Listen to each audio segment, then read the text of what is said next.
Good evening, Club Cult. Got a new pop-out button on the kick dash. Don't stop doing that, window. Thank you. It's a fancy new pop-out button. Pulls out of purgatory. Can't see my search bar. Even though there's 2 other monitors with the search bar, I keep trying to train myself, and I'm apparently not very trainable. Oh, it's not February anymore, is it? You gotta make a new pinned. Welcome, Matt Topher. My pipes are angry. Welcome. I hope the evening has been kind and less wet for you so far. March is like... What's a good emoji for... Oh, Shamrock! Because St. Patty's Day. Need a March emoji. I did remember while cleaning up the mini flood that, cough, I was supposed to do it first of the month. Harley, cough, cough, cough. We haven't had one yet this year. Cough. Failing at life. Cough. What was that? There's a tickle in my throat. So I do believe I'd like to do first of the month Harley on this Tuesday. It's coming Tuesday. I think. Because then we can play Batman games. Tuesday is game night. I mean, every night is game night. That's my life. But specifically,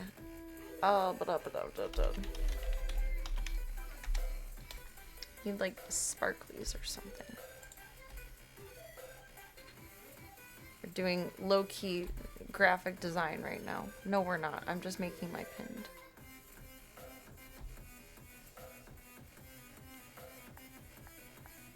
Well, that's pretty. Well, let me write that. Oh, it looks weird. Never mind.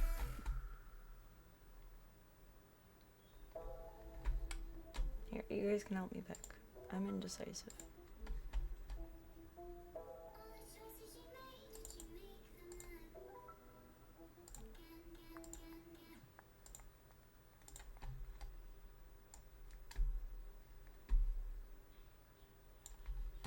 It's the wrong window.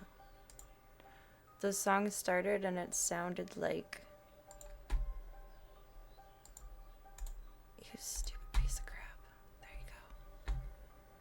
It sounded like the Windows startup sound. The old Windows startup sound. It was weird. What's pretty for March?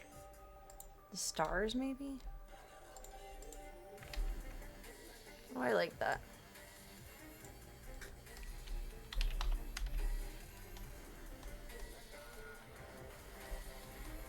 Hey, welcome, Smoops. Thank you, thank you, thank you. Thank you for the 15 months. Thank you for supporting the Stream the Dreams project. Thank you for being the awesome human that you are. Alert, alert! You're an awesome human up in this bish. Do you have power again? Also, I love Fat Tony. Can you give him all of the treats for me, please? Thank you for supporting the Stream the Dreams project. Yay! Power is back on. That was marvelous. We're glad. Did it go out from the weather? Or did someone hit something? Welcome, Bronson. Hope everyone's having an awesome night so far. We lost power for a couple days here when someone hit a transformer. A couple years ago. That was not fun. There's none of these that I like better. We're going with it.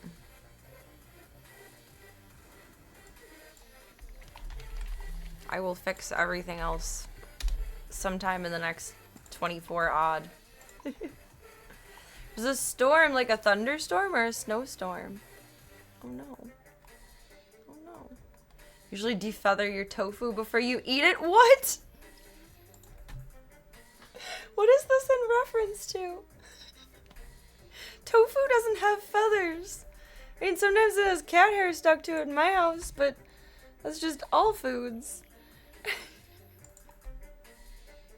I need context here. A huge snowstorm. Oh no! No. That's horrible. That's the worst time to lose power. Any other time, it's just horribly inconvenient. Good lord.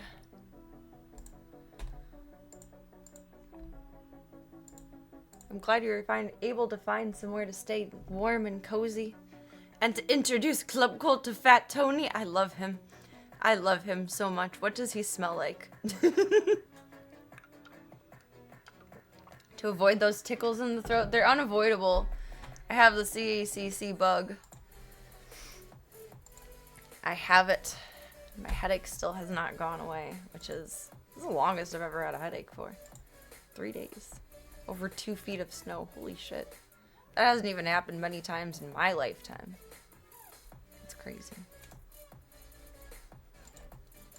That's a lot of snow. It's too much. Too much snow.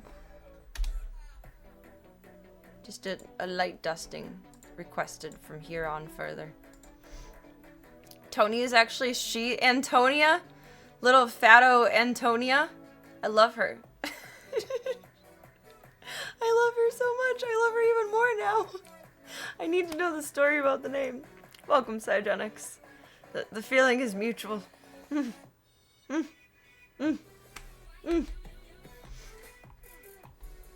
Sad stories about snow, sad stories about headaches. What other tales of woe? I've given mine, Smoops has given his, the Mad Topher, which is yours. Cygenics, what's your tale of woe? Tigra is telling us his tale of woe.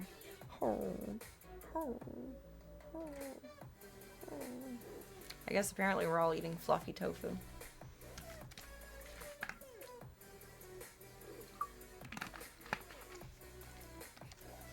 Thought Tony was a boy as a kitten. The vet didn't notice until we went to get her fixed. We learned she was a she. Aww. Aww. That's actually common. I mean, like, sometimes it's really obvious when there's huge nards.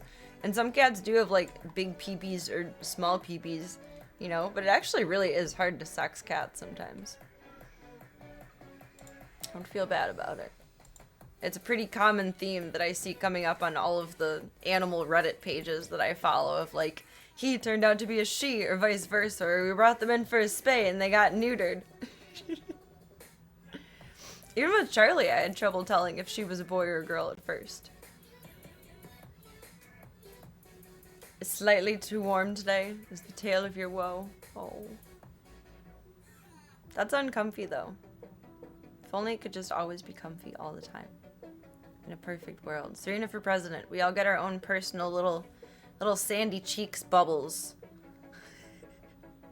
Climate controlled to your liking. That would be a ridiculously expensive thing to implement and absolutely insane. But would that effectively stop global warming? If there was like a heap of ventilation system for like out and in? This is an insane thought. But if it were possible, would that stop global warming because everything would be contained and then filtered as it was put back out?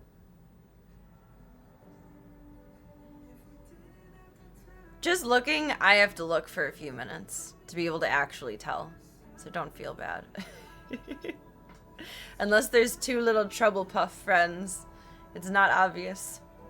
Charlie does have a telltale mustache. I thought Charlie was a boy at first. She's small, but she has like that dominant stature. She's sure of herself. Bring in the dome, and then we can move to the moon. Fly me to the moon. I think that's a song, and I think that's how it goes. Dome life. Dome life. Hey, thank you for the follow. Welcome to the club. Welcome to the cult. It is whatever you want it to be, baby. It's a choose your own adventure, and I hope your evening is going wonderfully so far. But like, scientists of the world, if anyone knows things, would that fix everything? BRB, I'm gonna go start building like a structure and wrapping it with saran wrap around my house. No, fuck my house. We're gonna start with the French. I thought there was a song like that. I think it was on the radio when I was driving the other day. Let's hop into the Disky Boo. I am late as fuck tonight. I still can't, well, I can believe that happened. It happened like, I don't know, a couple years ago. And I fixed it. But then I was angry at the sink. So I didn't use that sink for like, until, I don't know, maybe a couple of months ago. I was just brushing my teeth in the kitchen sink because I'm a scrub. Because I was afraid to use it and get pissed off about it. But I knew when I tested it the last time, it was functioning. I was just mad about it. So I boycotted it. And then I started using it again. And I think I did the plumbing tape wrong. Like the sealer tape, whatever it is, for the P-trap. And I think that's just what I have to redo. I don't think I have to buy a new pipe or anything. I think I just have to rewrap it. I was just brushing my teeth and then I heard drip, drip, drip, drip. And that drip, drip, I guess, has been happening for a while. It was very wet under there. There's a fan running now. I'm a little bit unhappy with myself. We're not plumbers in my family. I'm not good at plumbing. My dad's not good at plumbing. We're not plumbers. Last time my plumber was here and installed the toilet, the new toilet, he suggested just replacing the sink because it's old, and instead I fixed the pipe, and maybe it didn't fix, and maybe I do need to replace the whole sink, but that seems kind of ridiculous. I don't know. What's your favorite kind of car, and what's your favorite kind of motorsport? Nikki Racer. Now I'm curious. I'm a nosy girl. I might go to my favorite car convention this weekend. I think it would be this weekend. The weekend after this weekend, yes. 6th, 7th, 9th. World of Wheels. It all depends on how Mr. Puppyhead with the no nuts is going to do with it. It's a Frank Sinatra song. Boom. There we go. It's classic. Sad stories about sinks now. I'm upset. I was very upset. I wasn't crying, it was just sink water running down my face.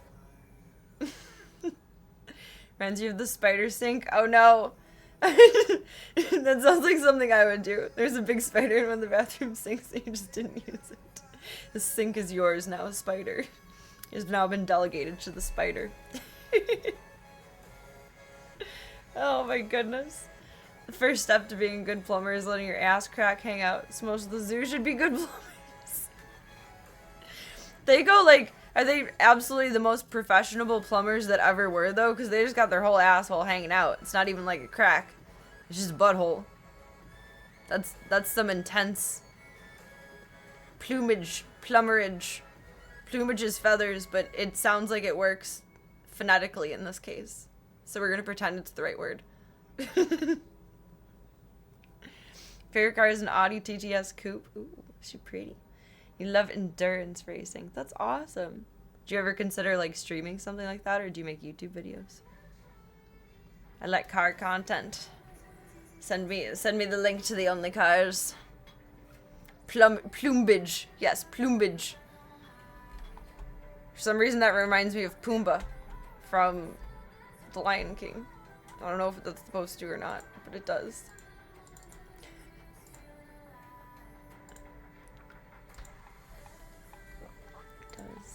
I'm very disappointed in the sink, though. I had high hopes for a living with that one.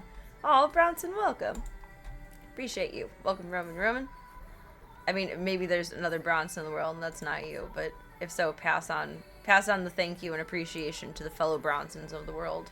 When you guys hop into the Discord, please do not forget to green check them their rules so that I can let you in when I'm offline. My Discord is not automatic and magical. Sad.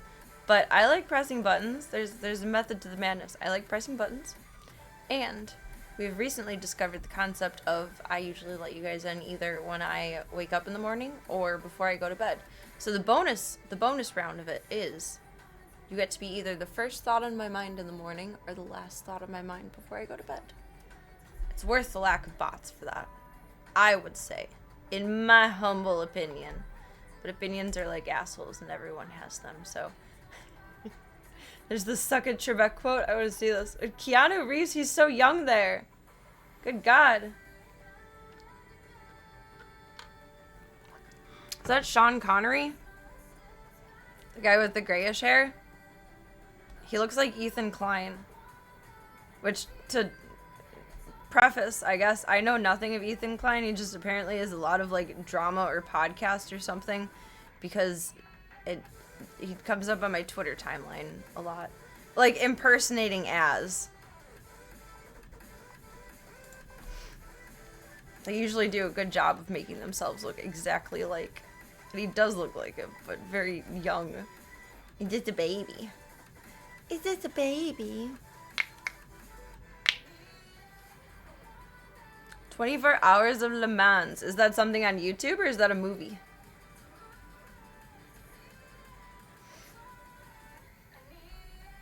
Hunt for Red October? What's that? Nothing more Russian than a Scottish guy. You know what? Just let me have the little things in life. So why do I have two of these open? Let us peruse.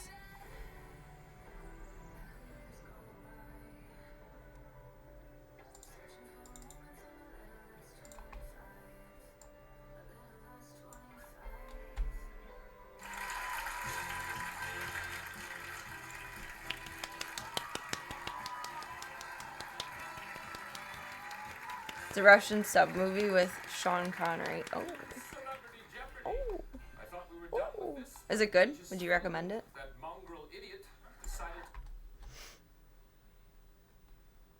It's on YouTube. Nice.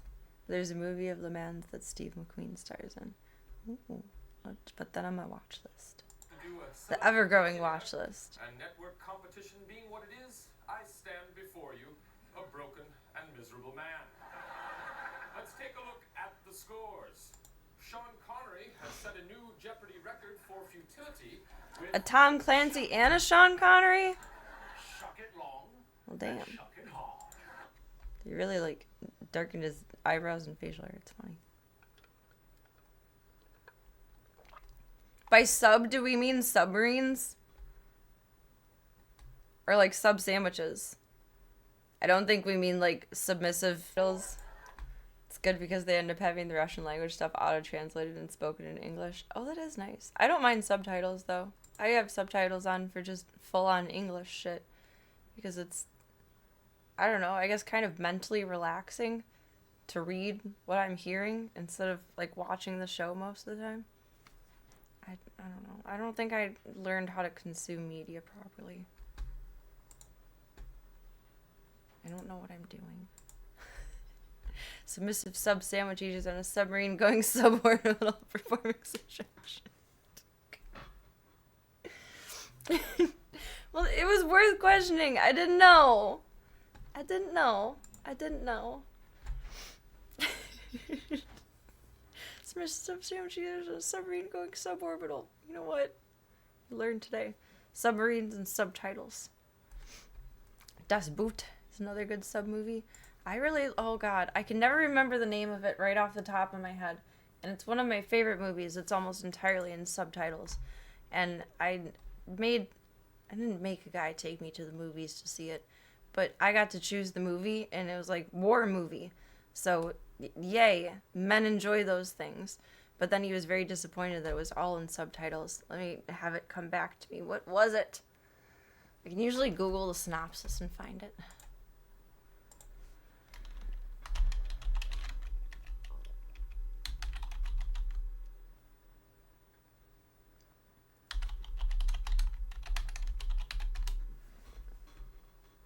Wait, no, that's not right. Not mother to 5 sons. It's 1 son, 5. I think it was 5 fathers. No. Stalingrad. That one. It's a very good movie.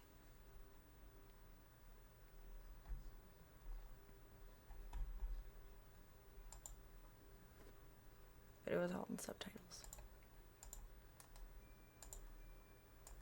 I lost my window. Oh god, I have a lot of tabs open. Okay, we're condensing this.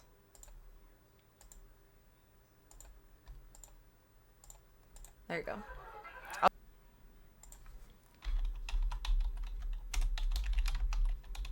Or excellent adventure, I guess. Oops.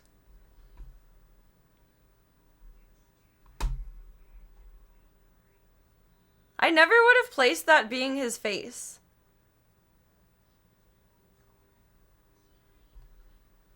I know he's been through like some difficult emotional family things, and that tends to age you and kind of like alter the fat reserves in your face, so to speak, because oftentimes you lose weight when you're grieving, and that I never would have matched the two faces. But I only know his face as that, to be fair.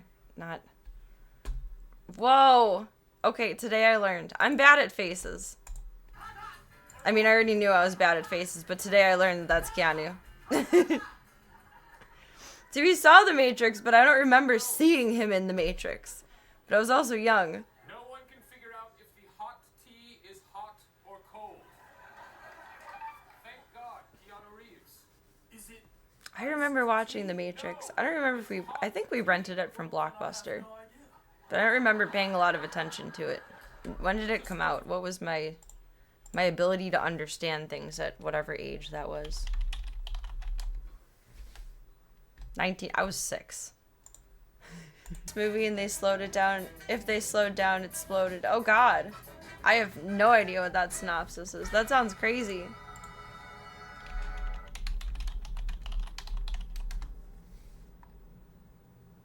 $1994? Alright,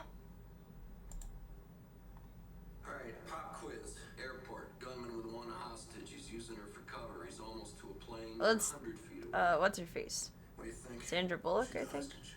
What? Go for the good moon and you can't get to the plane with her. He's a pretty boy from some... Not him, the other guy. I recognize him from something. What we have here are 13 passengers in an express elevator. I don't think he's in Prison Break, but something that's conceptually similar. Close the emergency brakes. Anything else that'll keep this elevator from falling? I really think it's just fucking around trying to figure out the context as far as AI mod goes.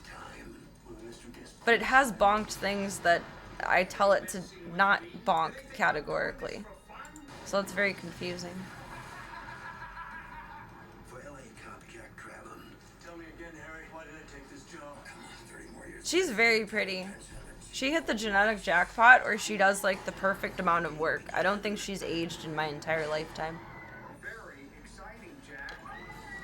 Some close calls, huh? When someone put the city of Los Angeles to the ultimate test. Pop quiz, hot shot. There's a bomb on the bus.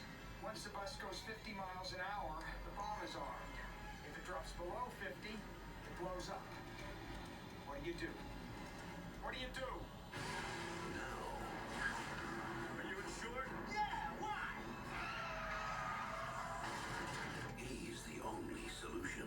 We just got a ransom. Sheesh. Says he's rigged the city bus. Where's Jack? What do you think? Stay on or get off. Get off. This is much better. This would give me so much anxiety to watch. It's probably a really excellent action movie, but it gives me so much anxiety. This does not reinforce a lack of need for driving dreams.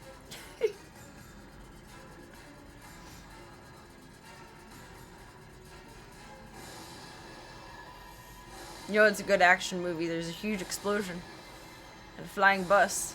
Keanu Reeves. Dennis Hopper. Oh, the pretty boys get...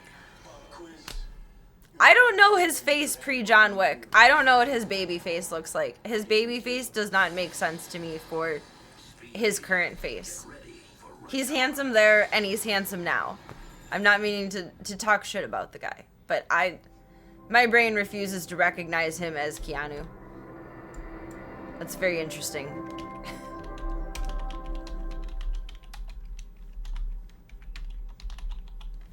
I love the opening scene to this. I believe, if I remember correctly, the opening scene for Stalingrad is their at Ground Zero for 9/11. If we can even get the intro on there, that's the first 30 seconds of it. Official trailer. No. No. No.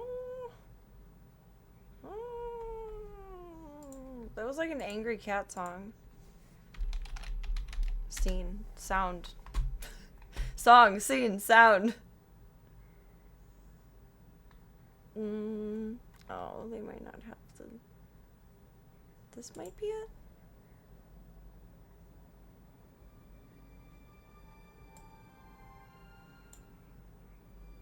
No, that's a completely different movie.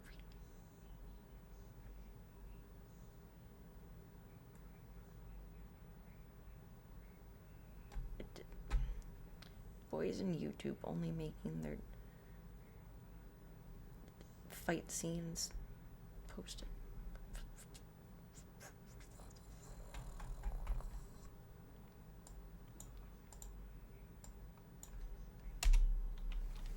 It's a good movie.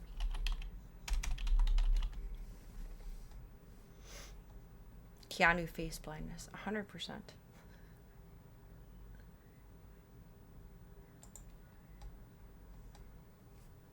I realized that as that wasn't the intro, because the intro doesn't start with that. It starts with a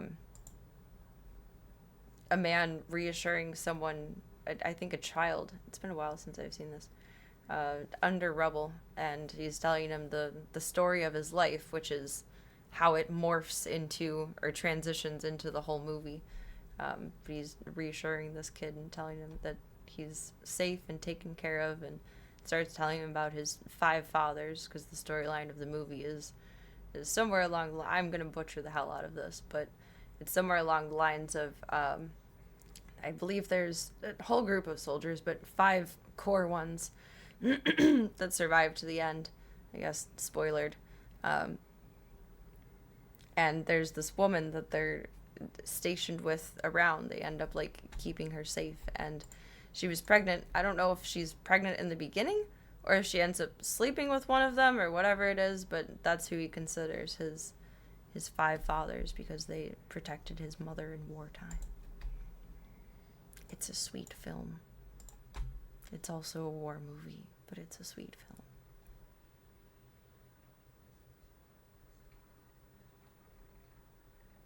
It's quiet. I love a good war movie too. I feel like I'm a middle-aged man. I like war movies.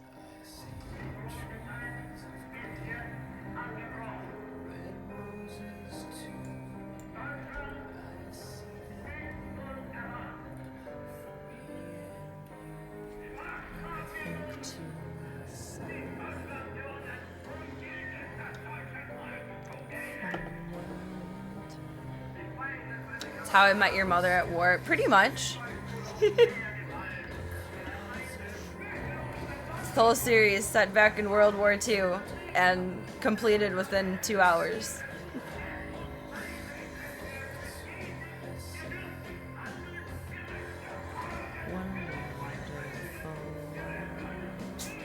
Bless you.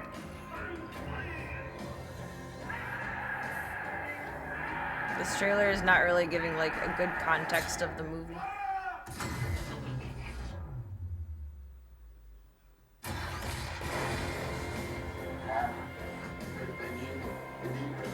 I have seen Saving Private Ryan. The first time I saw it was actually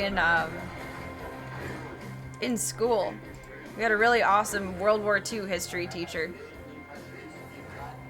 We covered a little bit further from that too. But he started his curriculum at that, and his whole classroom was decorated in World War II stuff. He had a lot of really awesome historical things. But he would let us watch a movie, like, I think once a week, every 2 weeks. Saw Saving Private Ryan, we watched Platoon, a handful of others. Band of Brothers, that sounds familiar. Is that a movie or a TV show? or series. It wasn't a very encompassing trailer. Let's go official, I guess. 12 years ago, shut up. It was an HBO show. I'll have to check it out. Is it still on the Hubbo? The H-P-Ho? Or is all of that on Paramount now? Maybe they're gonna merge with Paramount. I don't think Paramount is as big of a name as Disney, Hulu, Netflix, Prime.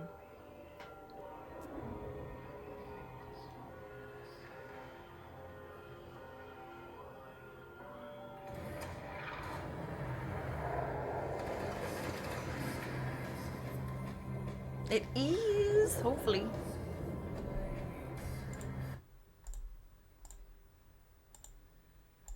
Find another little fun show for the Matrix. Find another fun show for Mr. Tiger and I to watch. I'm about to finish Modern Family. I have like 6 episodes left. Now I'm allowing myself to watch like 1 episode a day. Because I don't like falling asleep at the season finale. It stresses me out. If I know there's like 3 episodes left in like a series, not the season, but the series that I'm watching to fall asleep to, it makes me anxious. What a life it must be to be a part of my mind. It makes me anxious if I try to fall asleep when there's like only 3 or 4 episodes left. Because it's like, what if it ends like right as I'm falling asleep, and then what else do I put on, and blah, blah, blah, blah. It's on Max. I guess it's on the Hulu, but it requires an add-on, so it has to be on something else too. Maybe Hulu has an HBO Max add-on. See, I feel like that's where all the streaming services like kind of fucked up, is that you can subscribe to another one through the one, and maybe they did that so it's just initially easier later down the line if they merge with anyone else, but God, it fucks my head up. Also, I feel like it's way too easy for kids to hit just a little button and automatically spend mom and dad's money and not know what they're doing. Tom Hardy, I feel like I recognize his name. Was there episodes online? Maybe?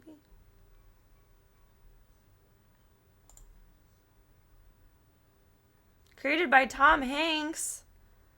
Okay, yes. And there's a book. I need to check this out. DreamWorks. It's checking all my boxes. I mean, I guess Steven Spielberg is important too, but Tom Hanks! Tom Hanks. Oh, it's a mini-series over the course of 10 episodes. Does it leave off on a cliffhanger, or does it take itself full circle?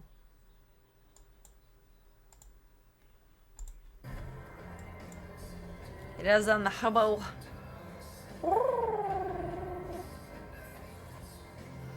What do you think it took you out of the story? Was they had some cameos in it? Oh, that would be kind of confusing. I feel like I would like it. They do that to expand their market. Well, it's confusing to me. They need to stop. Serena for president.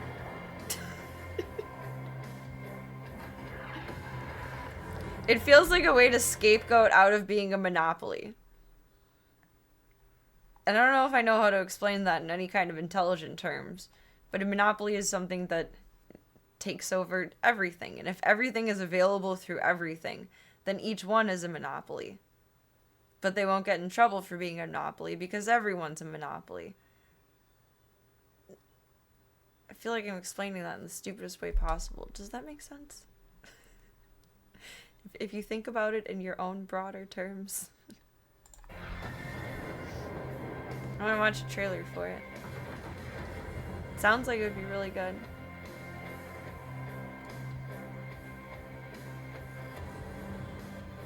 In love, there is hope. It's exactly the opposite of Monopoly, but it's still feeling monopolizing.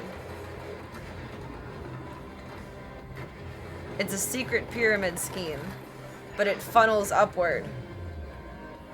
But it doesn't do anything to benefit anyone else to funnel upward.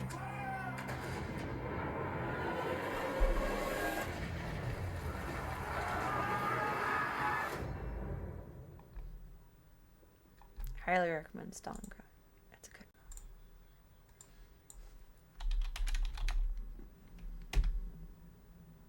What did you just get so big for? Jesus.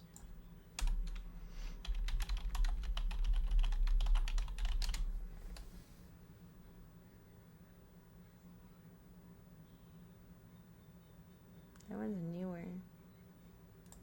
See that one? HBO UK.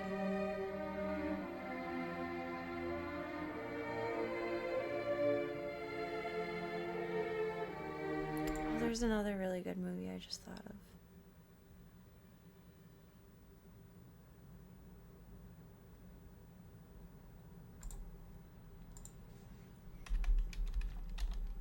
I can't remember what it would be.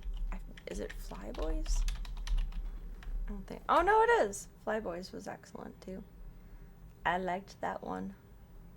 A young James Franco. He's a pretty boy. I don't think he's attractive, but I acknowledge that he's a pretty boy.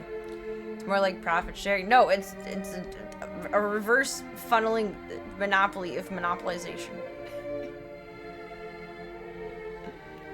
Stream on a different network, making less earning per customer, but then expanding their user base.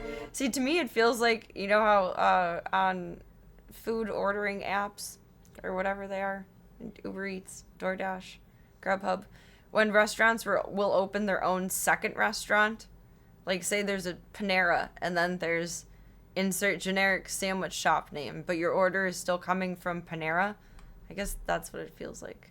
More like a spider web, I guess, than a monopoly. But it still feels like a monopoly. It's just how I feel. I have big feelings.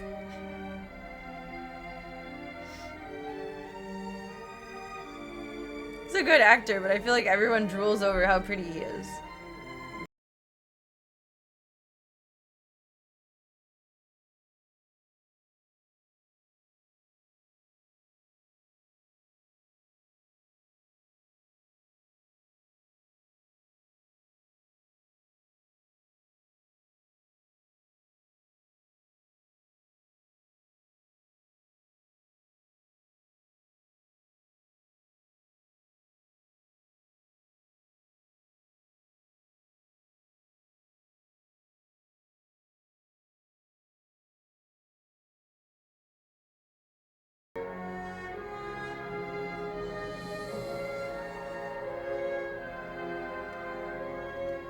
Ordinary men. Extraordinary circumstances. Extraordinary times.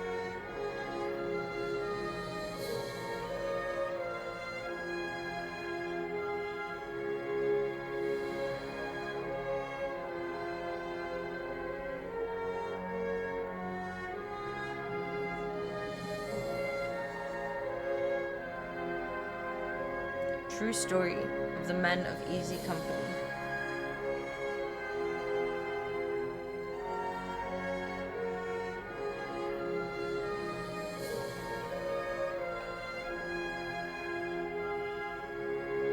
Did they make this into a bumper sticker? I feel like I've seen this on the, not with the words, but on the back of people's cars.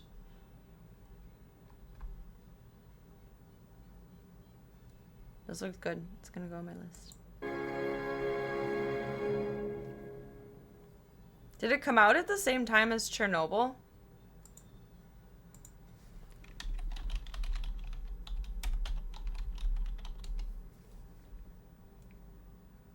(2019). I can't do backwards math.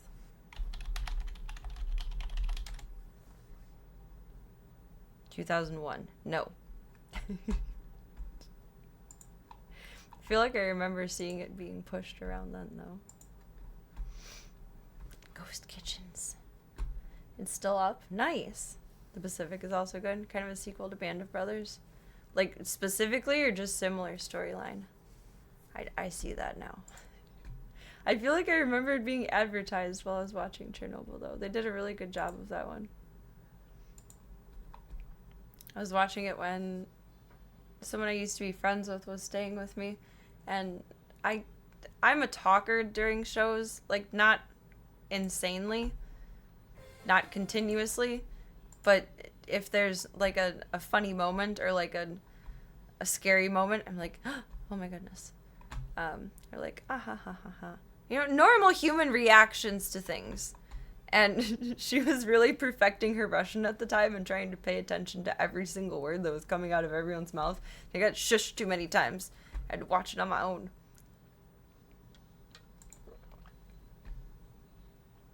You got Justin Bieber, Sean Connery, and Tony Bennett, and Burt Reynolds.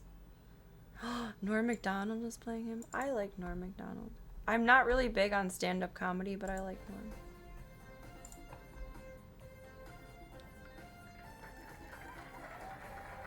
Band of Brothers, more of the European conflict. I had a very difficult time conceptualizing the alphabet. Like, I knew my alphabet, and I was a good reader. I was a strong reader from the start.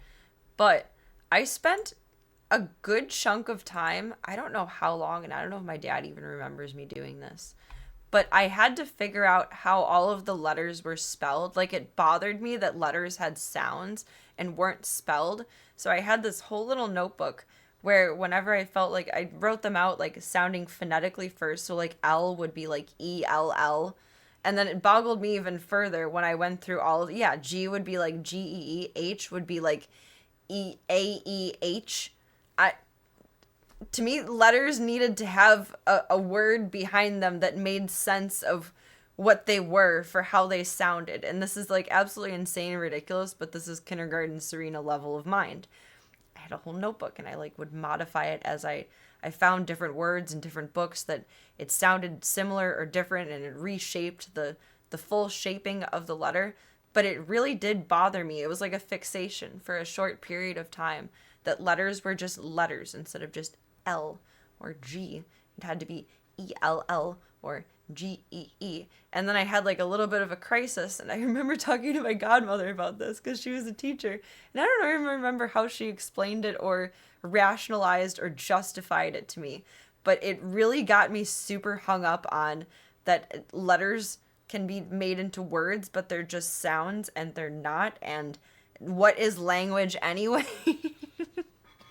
Like, I had my first existential crisis in, like, kindergarten, for fuck's sake. You know what you mean? But you chose to. I wish I was able to ignore those thoughts. I was not able to. I got hung up on it. I could not carry on like nothing was wrong, but somehow she made it make sense to me, and I stopped being frustrated over it, but it was a phase.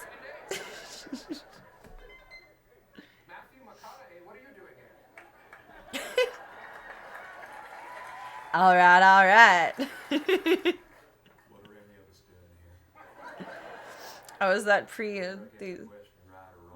Oh no, never mind.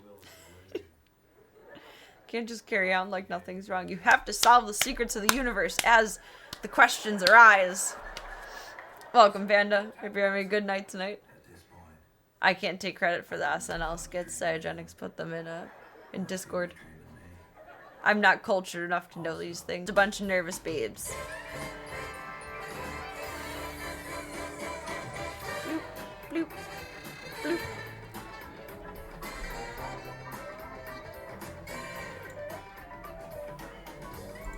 Those are lovely, and thank you. That was marvelous. Marvelous, darling. Marvelous. Flipping off your nose. Oh god. As long as you don't just copy Charlie's hairstyle. No, we have a curly mustache. It kind of just makes me look like a cat. And these little whiskers. But it's not Charlie's stash. I mean, maybe that's a little... No, that just looks like I have a drippy nose. Or that I do have a Charlie mustache, but maybe I hiccuped while shaving or something. I feel like everyone's nervous to meet anyone at a convention.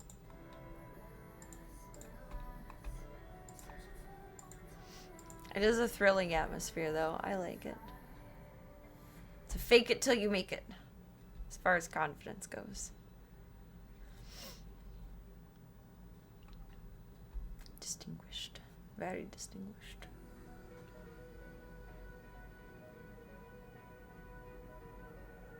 Very distinguished. Wouldn't know what to do? You grace me with your presence. And then we just shoot the shit for a while. Or you can bring me a coffee. That's nice too. Sometimes people bring me coffees, and maybe I shouldn't drink them, but I trust the people bringing me coffees, so it's okay. And that's very nice. And a goatee in my other hand? How would you even do that? I don't think I've drawn a goatee before. Wait, I'm not left-handed. Can we even do that? It's gonna have to be a douchey one. What you do is you let yourself be distracted by Pippi. And then all is good in the realm of the world. Honestly, Pippi is the best icebreaker at conventions. That's not why I bring her. But I feel like so many people are nervous that she is like a service dog to the world at conventions.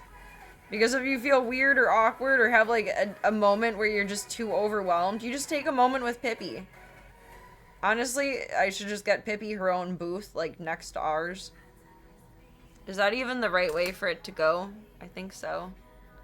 Oops, my goatee is a lot bolder than my mustache, but I feel like that's common. I feel like your mustache grays out faster than your goatee.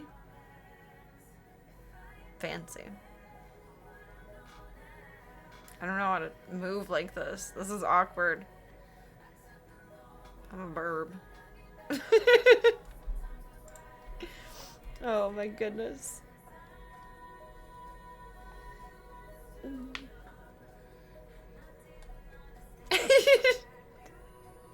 It's not real love then, Panda.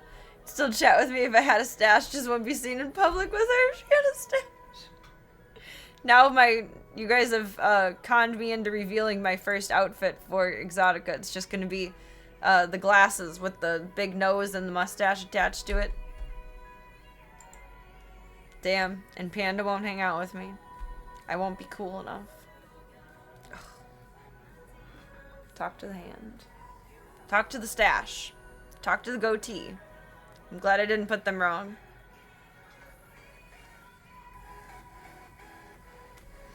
The best statement to level up on that all goatees are douchey. They are, kind of. They are just a little bit. I mean, like, I feel like they're complementary to facial structure when done right. But I feel like there's like people who drive Honda Civics, like the beat up ones, that's a type of person. No shade, but that's a subset of people. And the specifically on purpose douche goatee is also a certain kind of people. It is a subset of people. I would be incognito. And I will be incognito this year if I don't wear wigs. I don't know what characters I want to do. I don't know any cosplay that I want to do this year. I kept thinking most of February, like, it'll just come to me one day. Because usually it does. I'll be in the middle of something and then it's like, I want to do this. I know I want to fix up my Ivy outfit and have that one for a day. But I don't know what else I want to do. I don't know. How long is Poison Ivy's hair? I think in the HBO commercial it's pretty long. Or commercial. HBO show. It's pretty long. Would I have to do a wig or extensions, or is my hair long enough?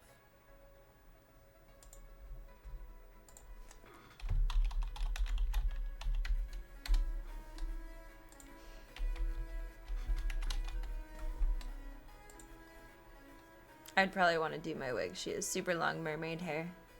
Oh, I want to do a picture like this with Pippi. The banana boat girl concept. That's cute. I like that. That's adorable. I mean, I guess her hair is shorter, but it's also behind her back. You can't really tell.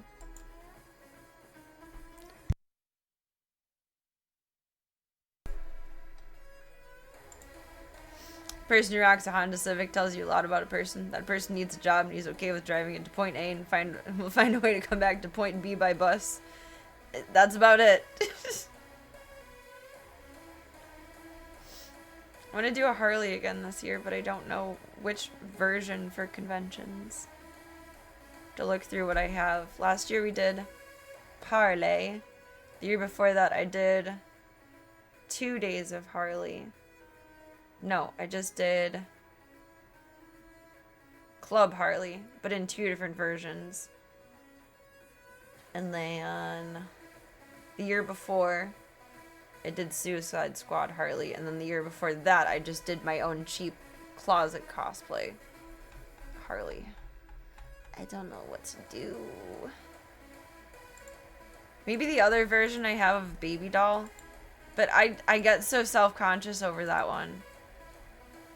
I think because it's just so, like, exposed. I don't know. If you don't do it perfectly right, you're gonna look like a grandma.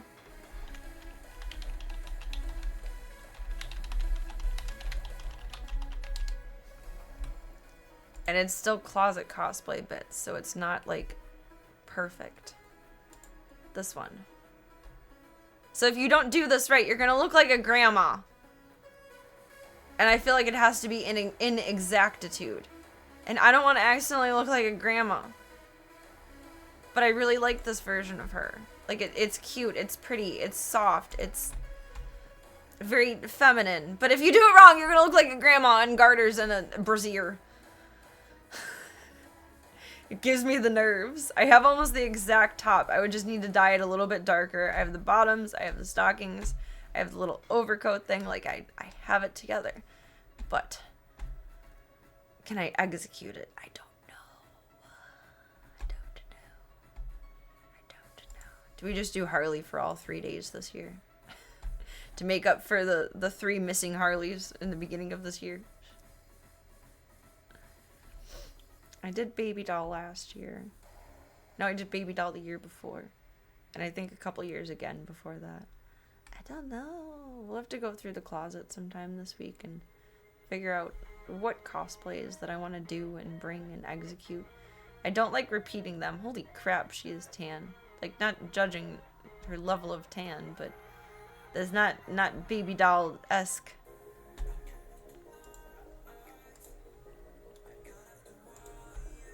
Oh, you know what? That's a good idea. Go as the Joker nurse, and then I could dress Pippi as Harley for a day. I kind of like that. Yeah, it does border on cutting coupons in bingo. If you don't do it perfect, you're gonna look like a grandma. If you do it perfect, then you look like a beautiful ballerina. But I don't want to accidentally lose, like, half of a detail and look like a fucking grandma. I just can't. There are many situations where I can muster confidence when it should not be there. But when I look like a grandma is not a time that I can muster confidence. Because then I just know it's a problem. It is true. There's someone out there for everyone. Hot grandma is still a niche. But I'm not ready to be hot grandma yet. I'm not ready for that. There's nothing wrong with grandmas. Just, I feel like the worst thing you can hear, one of the worst things you can hear when you're wearing a cosplay that's very intentional is, who are you? Or what is this outfit? Or let me tell you what I think it is based on my visual presumption. And I'm a sensitive little girly. I might cry if someone says, "What, are you dressed up like a grandma?" Like, that hits different IRL than online. Online, it's just someone trolling. Probably. Generally. Usually. In person, it's someone making their general best guess of what you look like for real. It's the first intrusive thought that comes into their mind. And I don't want that. I don't want that. It is a thing, but that wouldn't be my purpose. It would not. Otherwise, Pippi and I would just come with rollers in our hair and big glasses and false teeth and a cane and a bathrobe.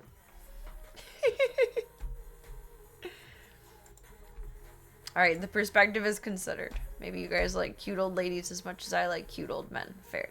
I do love old men.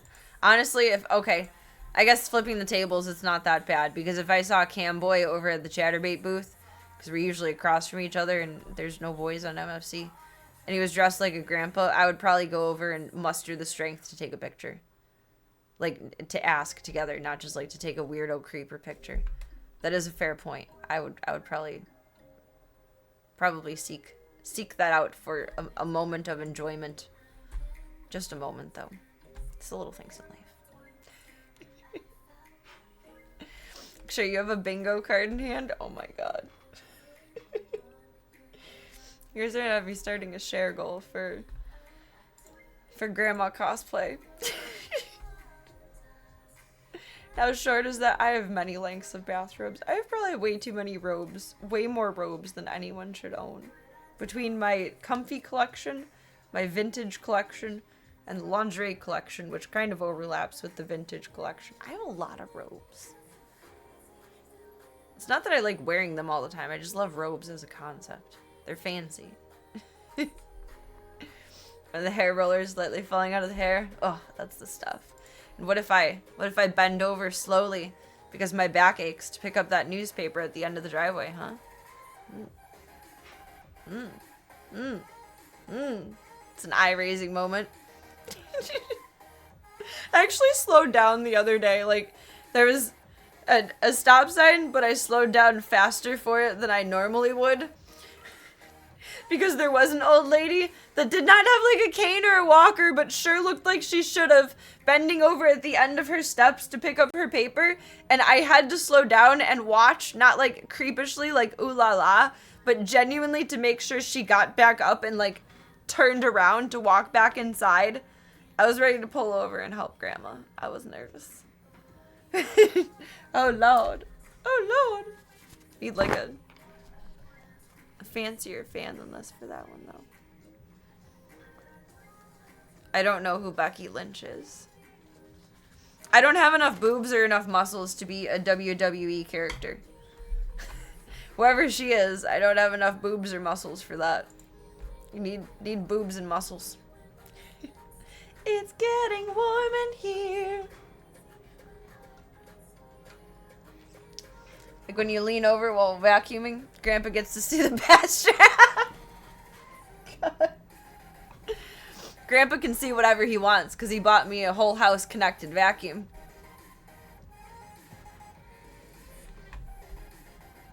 That's the motivation behind that one.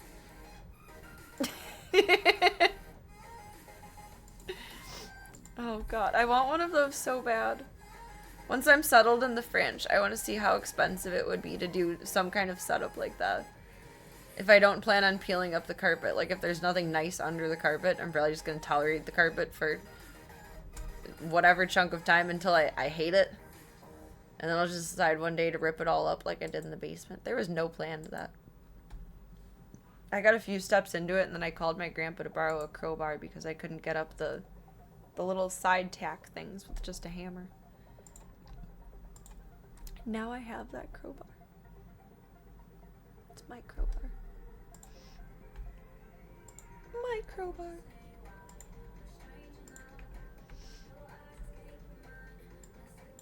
I can be over there. It's getting hot in here, so take out all your rollers. Wait, I gotta go tinky really quick, and then we're gonna bop in with Miss Peems. And then probably spend a little bit of time with Tigra. He's watching the Thundercats right now. He's watching his namesake.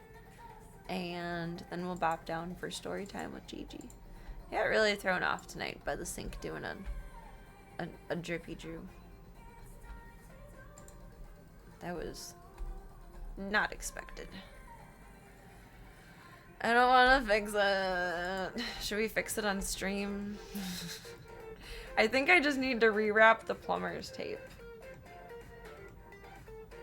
I think that's what I wrapped improperly before, and it's probably corroded a bit since then from not being used. I don't know how that, I don't know things about plumbing. Kind of a pain to install, a lot of tearing off the walls. The upside being that you could zip through and tape in mud after the drywall got put up. Exactly. I'm pretty sure, if I remember correctly, it's either the smoothest plaster ever or drywall for most of the walls. Some of the walls had to be redone, so those are drywall for sure. I should have asked them to leave like something open, but that wouldn't make sense because then Slavka would get in there. I don't think it would be too hard to do. And there's also, I think there's a funky little hallway closet. The Franch has a similar layout. My grandma lived in like, not a trailer, but like a trailer-sized house, if that makes sense. A very small build kind of situation. And the hallway for the Franch has the same bedroom and bathroom divot off as my grandma's house did, and mentally it's hard to separate between the two. I think it's the Franch and not my grandma's house that has the little utility closet in the hallway, which would be kind of a perfect spot to have it. And then I could just have it in there so I could clean it out easily, but then run the tube just through a little like outlet cutout through the side. If I'm thinking of the right house. That was kind of one of the reasons I fell in love with the Franch, though. It reminds me of my grandma's house. My grandma's house was my favorite. If any of the... I don't think the original listings would still be up. I don't want to show someone else's decor.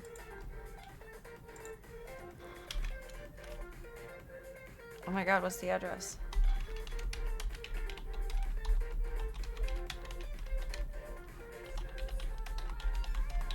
This is where I spent most of my time growing up as a kid.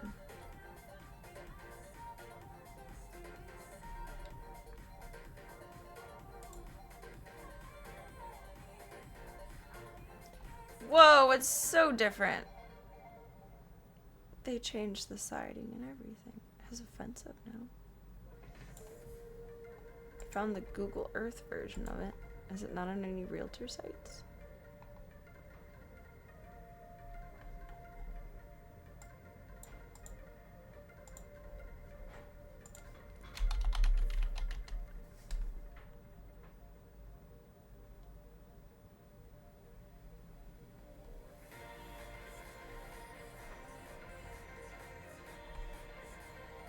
That's shocking.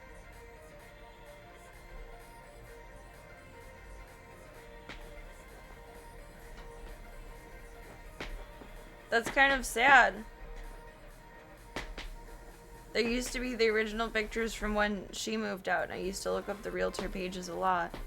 I haven't driven by there lately, but it looks so different out in front. It used to be all red. It's like generic tan siding now. It's weird.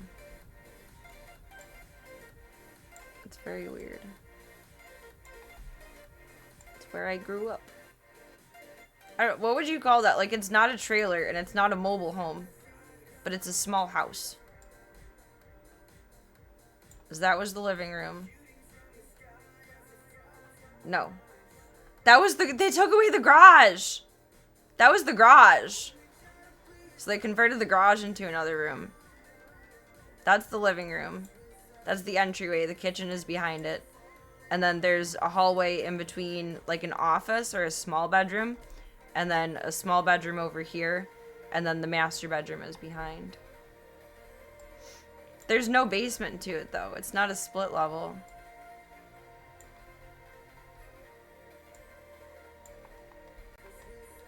And then just a crawl space underneath. If you guys remember the creepy man story. I loved it. Taxes are awful in this town. Otherwise, I would have really, really tried hard to move there instead of here. It was a wonderful house. I loved it. I have so many good memories there. It's so weird that it looks so different, though. It used to be red. It used to be having a garage. Like, wow. The garage was kind of small, though. I get it. I had a pet butterfly in the garage. Which was just to say I found a dead butterfly outside and got overly emotional about it. This was pre being terrified of butterflies. It was before I had my terrifying butterfly incident. And I was sad, and my grandma understood that I didn't want it to be, like, thrown away. But it was dead. But I was really sad about the idea of, like, throwing it away or, like, leaving it outside. I had emotional crisis over this butterfly. So she brought out one of her old bird cages, and we made it its own habitat, and I had a pet dead butterfly.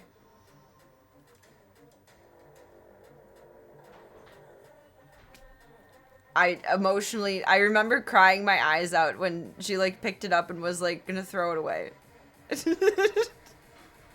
My grandma was my mom's mom was very emotionally in tune. Like, if I was overreacting about something that didn't deserve an overreaction, but it was coming from an emotional place, not just, like, an overtired place, she would respect whatever my wishes were for that, and I appreciate that very much.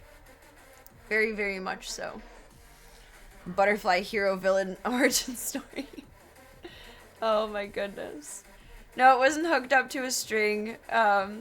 He was just in, like, a little bit of, like, flowers and leaves at the bottom, but, like, stood up. That was my pet butterfly. I didn't name him. He was just my pet butterfly, and he was in that garage until my grandma didn't live there anymore. And then, my dad must have thrown him away when I was not looking, because I don't remember what happened to him, but he was already dead from the get-go, so it doesn't really matter, but I had a dead pet butterfly. That's, I think, a really weird thing now that I say it out loud. It was cute when it was in my head. Now that I've said it out loud, it's a little weird. He was a good friend, though. No, we can't bring it back, because I'm afraid of butterflies. Now I'm afraid of them. That was before I was afraid of them. I was probably at, like, age 3, 4, 5. And I think I was, like, 7 or 8 when I was traumatized by butterfly. I'll be right back. I gotta go tinky. Oh wait, if Voya's going tinky, I gotta wait till he's done. I don't want to disturb his piece of pea presence. No, I became afraid of butterflies because one landed on my shirt on a Mother's Day cookout that we were having. And I think it was the first time in my life that I had a panic attack. Because it was right on my shirt, like right here. And I was afraid to hurt it by brushing it away. But I didn't want it on me that close. Like, it was strange and scary and just way too close, like, in my personal space. I did not consent to this. And I started crying, and all of the adults around me were like, "It's so beautiful. I can't believe it landed on you. It chose you." And I was crying so hard that I couldn't get the words out of, like, please get it off of me. So it's just, like, on my shirt for minutes and minutes and minutes, and I'm just crying. And I think they thought, because I'm an emotional kid, that I was crying because it was beautiful, but I was having a panic attack instead. And yeah, then someone finally understood to, like, you know, get it off and take it to a flyaway place, but that was after some intense bawling my eyes out. That's why I'm afraid of butterflies. They get too close for comfort. And it's a flying creature. And it's delicate and fragile. It's a complicated feeling. Welcome, Matrix. I'm doing good tonight. Hope you're doing well as well. You got it, Voya. You can do it. You can do it. You can do it. You can do it. I think I just didn't evolve past my caveman days. I'm afraid of all flying insects. They all feel like a threat. Just very much so. Dragonflies especially. I find them particularly threatening. I yell at them when they're flying around in the yard and I'm cleaning the yard in the summer. You have to holler at them to get away from you. I feel like they're just naturally attracted to me. All flying insects, which is a crazy theory. I'm not special. But oh my god, boy, I really need to pee. I can't think when I have to pee. All flying insects, I feel like, come way too close to me, and I don't like that, and I don't appreciate that, and it incites immediate adrenaline. So then my heart is like pounding as if there's a masked murderer chasing me, but instead it is a dragonfly or a butterfly or a bee. I don't know. I'm not really scared of bugs. Like the creepy crawly ones, they don't bother me. But flying insects are terrifying. They're absolutely terrifying. Cavemen are documented for crying at butterflies. Look at me, I'm a beautiful butterfly. It's just the sense of like a predatory thing flying around. I think that's why birds make me really uncomfortable too. I would say I'm afraid of birds. I can learn to be comfortable and tolerant and get over my fear when necessary. But anything that will fly unpredictably gives me a severe, like a really heavy dose of adrenaline. And it doesn't feel good. And I've never really been able to combat that. It's just something you live with. You can do it, Voya. You got this. You don't have to kick the litter all over into 1,000 places, though. You don't need to. It's just the flying creatureness is terrifying. It's scary. I don't think I evolved past that, like, predator fear response. Somewhere in my genetics. It's still fight or flight, hunter style. But I'm a gatherer, so I gather my things and run. I run. Like, I'm sure my neighbors really get a kick out of me in the summer, honest to God. Because I will scream like a little kid and run and flail. And sometimes even rip my clothes off responsibly when there's a bug. Or I'll bargain with them. That's my favorite. Like, you stay over here, I stay over here. It's mutual respect. Mutual respect. Alright, good job, buddy. Good job. Good job. Okay, we made a mess. That's enough. That's enough. We're good. You did it. I'm proud of you.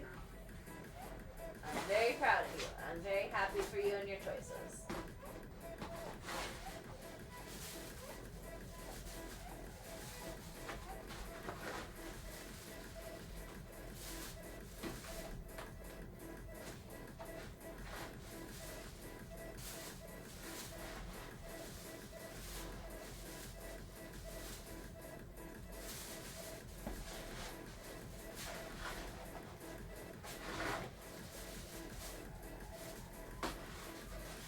Good job, my friend.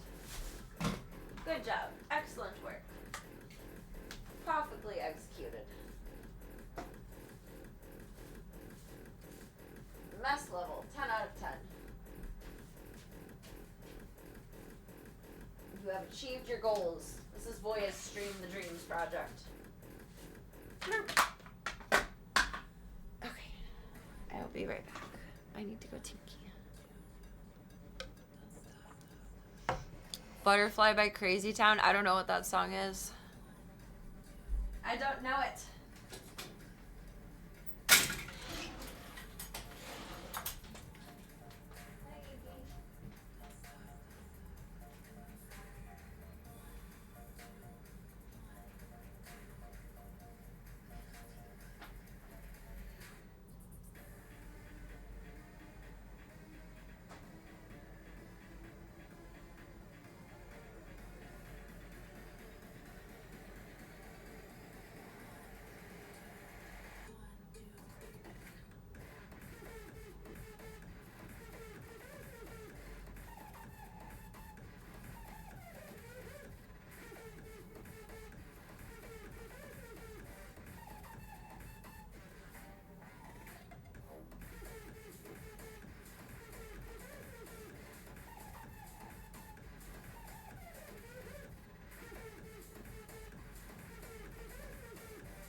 thirsty boy tonight.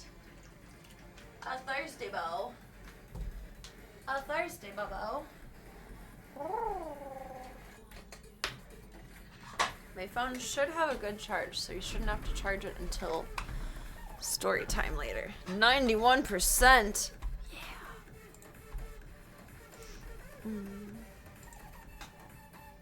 It's a good summer song of the 2000s. Maybe I do know it. I don't know many song names. Or artists. But I can hum a lot of things. My dad always mentions like new songs that he's played or this, that, or the other, and he'll tell me what it is, and he's like, you know this? And I'm like, I have no idea what this is. What does it sound like? I'm like, oh yeah, okay, I know this.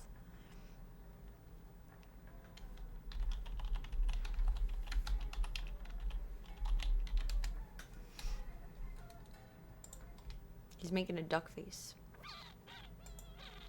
Friend stole it. It looked really cool. I used to modify most of my t-shirts. I still have a bunch of them, but I don't know why I don't wear them. I just forget that I have them. I should wear them more. But I made it into like a cropped tube top, and then it like laced up on the sides and the back. It was really, really schnazzy. And then of course, can I borrow this? And then you never get it back. You never get it back. Never. I don't think Dare is Dare anymore. I think we looked this up within the last couple of months.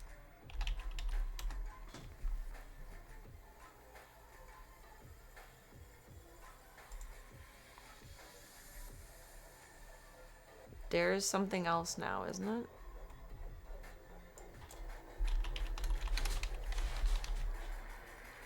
We just went. Now it's keeping it real. Gotta keep it real. What does real stand for? I don't remember.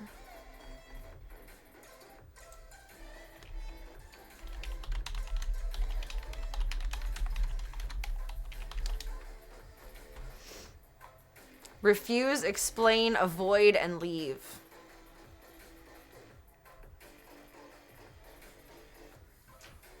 You're just being weird for no reason? Okay.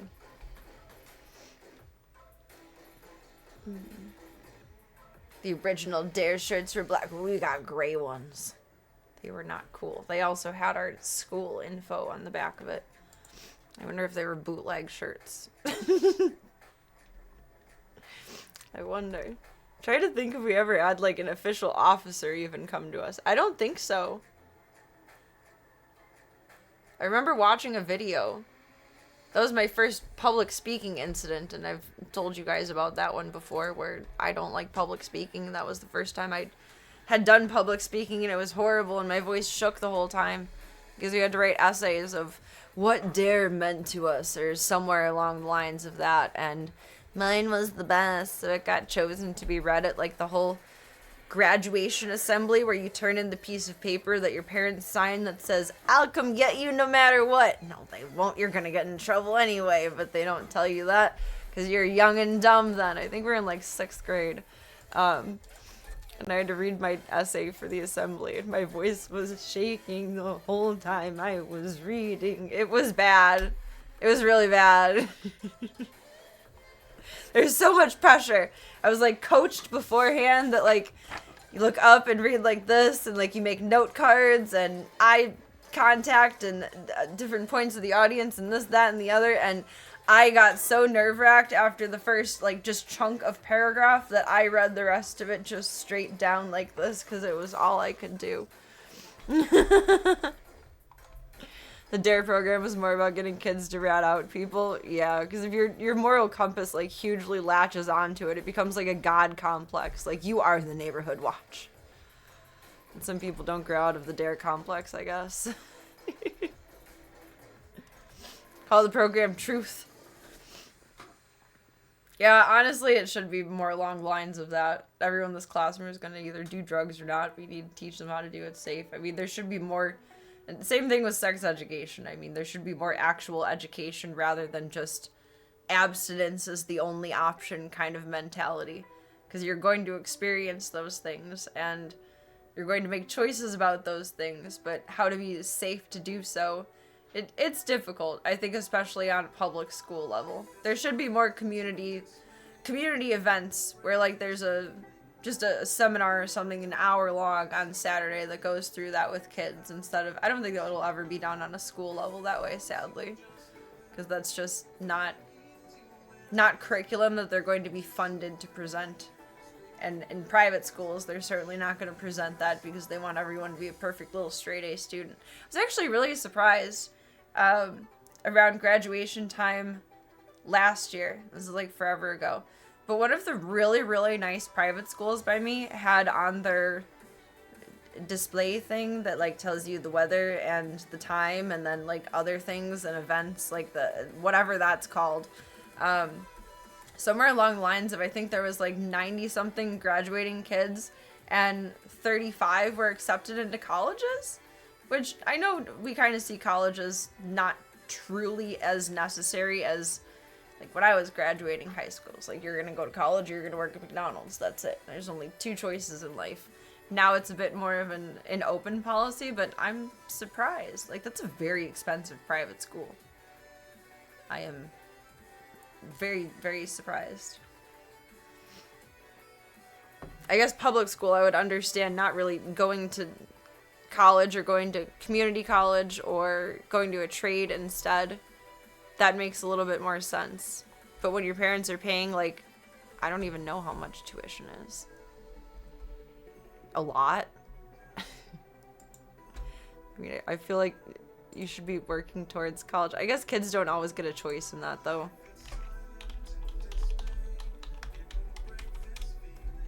What's the name of the school?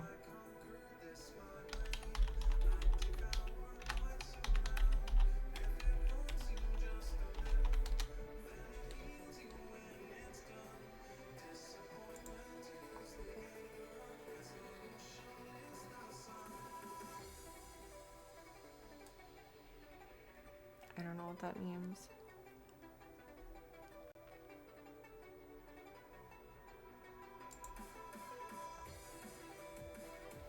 Oh, there it is. $14,425 a year.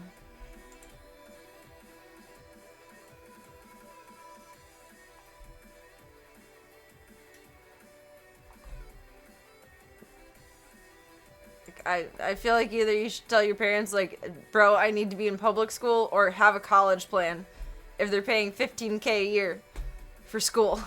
For 4 years, that's $60K. Yes, it's $60K. Oh my god. That's a lot of money.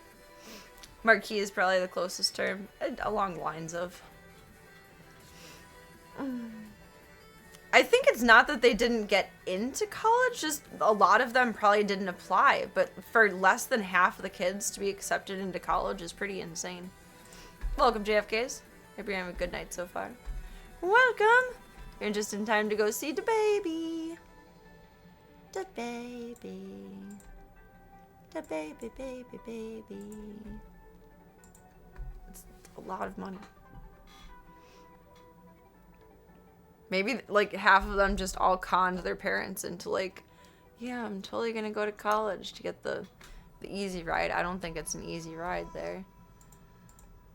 And then just graduate and, like, well, taking a gap year. Although, honestly, maybe a lot of them did take a gap year to work. I didn't consider that. Because that's a common thing, too. That makes a little bit more sense.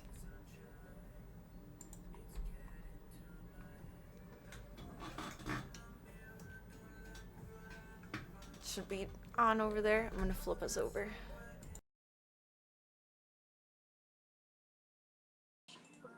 Blurp. Blurp, blurp.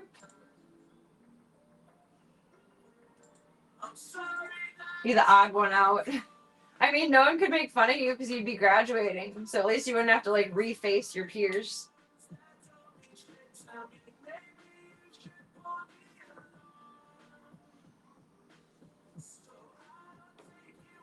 Tank test us. Tanky tank. Beautiful. all your peers that went to college just in half made use of their education. I feel like that's pretty common.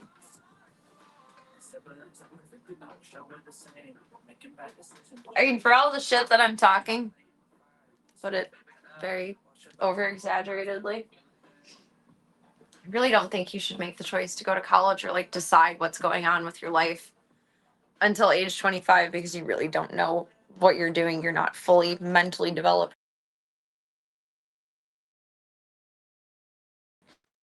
Person changes careers many times throughout their lifetime. But it is unfortunate that a lot of people can't find a career point that's not going to stay there within whatever their degree is, too. Or to turn out not even liking it or using it or having it be any kind of profitable.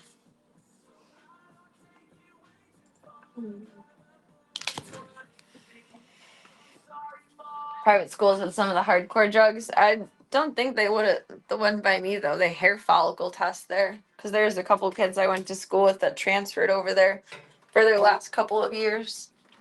And they do hair follicle drug tests, which is crazy.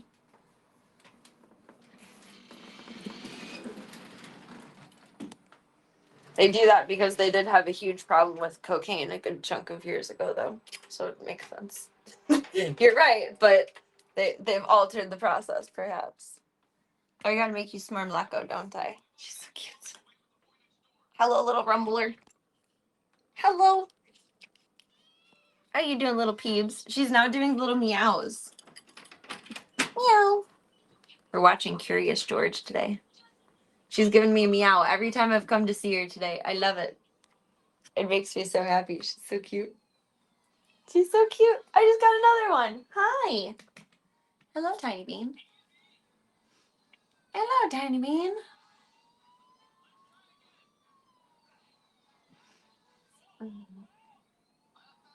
High school definitely should have more realistic classes, like animal advocacy ones, like I was talking about last night. But also, I'll say it till I'm blue in the face. I am so lucky that I failed math because my remedial math course to get my credit was all like life skills stuff.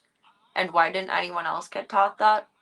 Like, I feel like my smart peers, it's fantastic. They know calculus, geometry, all of those things, but like amortization tables, I guess if you're that smart, they just expect you to figure everything out. But if you're not told the layout of it before you even start having to figure it out, like what it would apply to, like I knew what I was expecting applying to a loan for anything. My smart calculi peers may not have. You can figure it out, but it's learning about the whole process that's so helpful.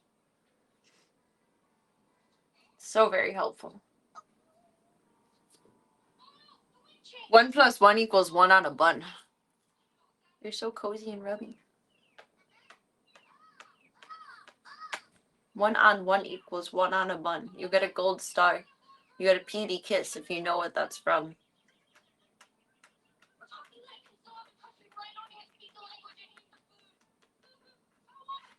I love her. Aw, I'm gonna eat your head. She says, "Put me down, don't eat my head. Not edible, and just a baby. And just a baby. No free butts. Girlfriend. I'm gonna make you more Mleko in a minute." She's so cute and cuddly. She says, "You're giving this pupper all of the attention. What about me? What about me?" I woke up late this morning, so she did get less of my attention today. She's being very clingy right now. Very cute. Very silly. My little baby girl. I love her so much.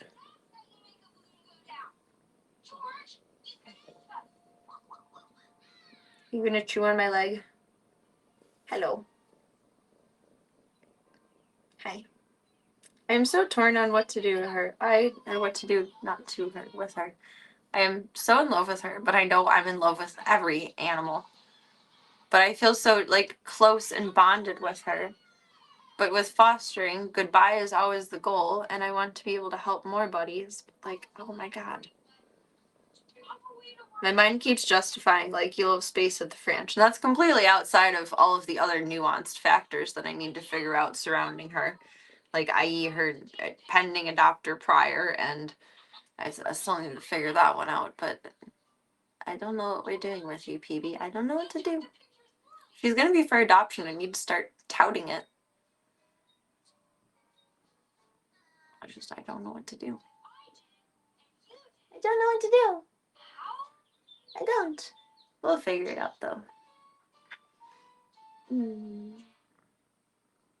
We'll figure it out.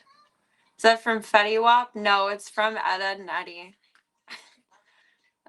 The dumbest Ed says it. He goes, 1 on 1 equals 1 on a bun. I was pretty sure no one would guess that. 1 on 1 equals 1 on a bun. I love me some Ed, Edd n Eddy. Right, I'm gonna make her some leco. I will be right back. Enjoy the musical stylings of Curious George in the background. Oh, Curious Jorge. Oh, hello, big puppy. Your cat's paws. Oh no, that's rude. Don't they know? Don't they know? Continue watching. Why did you press the button? Why didn't you press the button? Ow. Hi, Jeebs.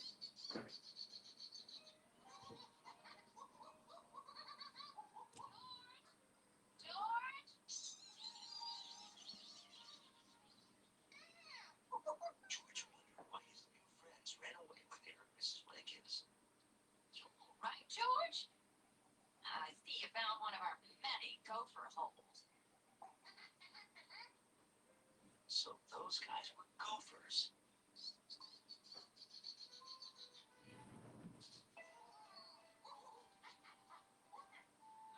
Never seen gophers?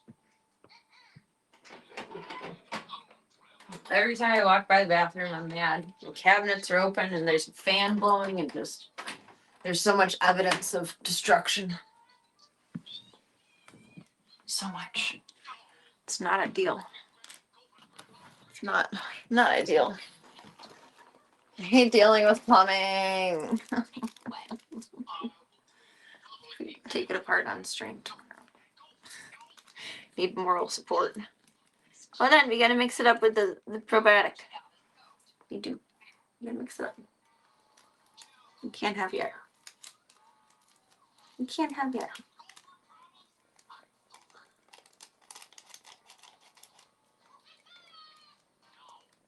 Being so cute at my feet. It's like, give to me. Give to me. You gotta make it to have it. As with most things in life, you gotta make it to have it.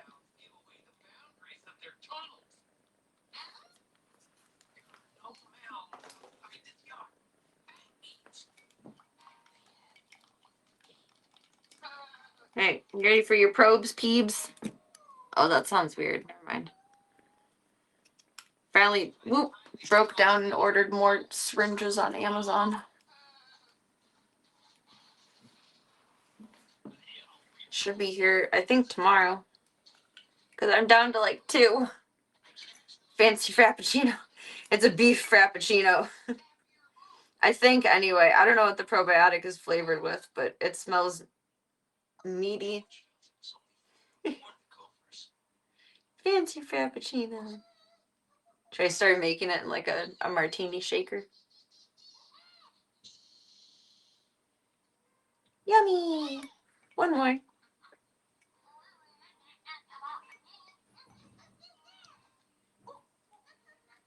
One more. They just don't make these like they used to anymore. I think we had like the same plastic syringes for medicine my whole life at my dad's house. He probably still has them and they work just fine. And these will break after just a few uses, which is ridiculous. Quality has gone down. She's so cute and tiny. She's adorable. I love her. She's also gonna play with the string on my shirt. Goofy.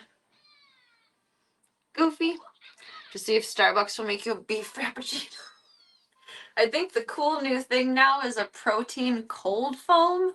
I don't think I can try that because I'm assuming the protein part of it is heavily based in dairy. What's the new thing I'm seeing everywhere?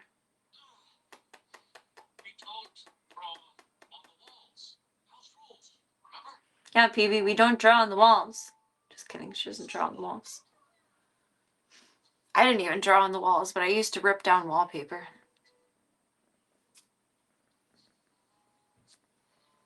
It was just satisfying. I think I told you guys about that. I started peeling it. It would, I think just because of the moisture, where you'd hang towels in my bathroom when I was a kid, and it started peeling off just a little bit from there. And then I peeled it more and more and more because it was satisfying to peel. And then my dad discovered one day, because you know it's his house, he lives there, that the wallpaper was torn down. And my little liar ass said, "The cats did it. It's not my fault." Not knowing that damn well it would be evident if the cats did it versus if someone just went.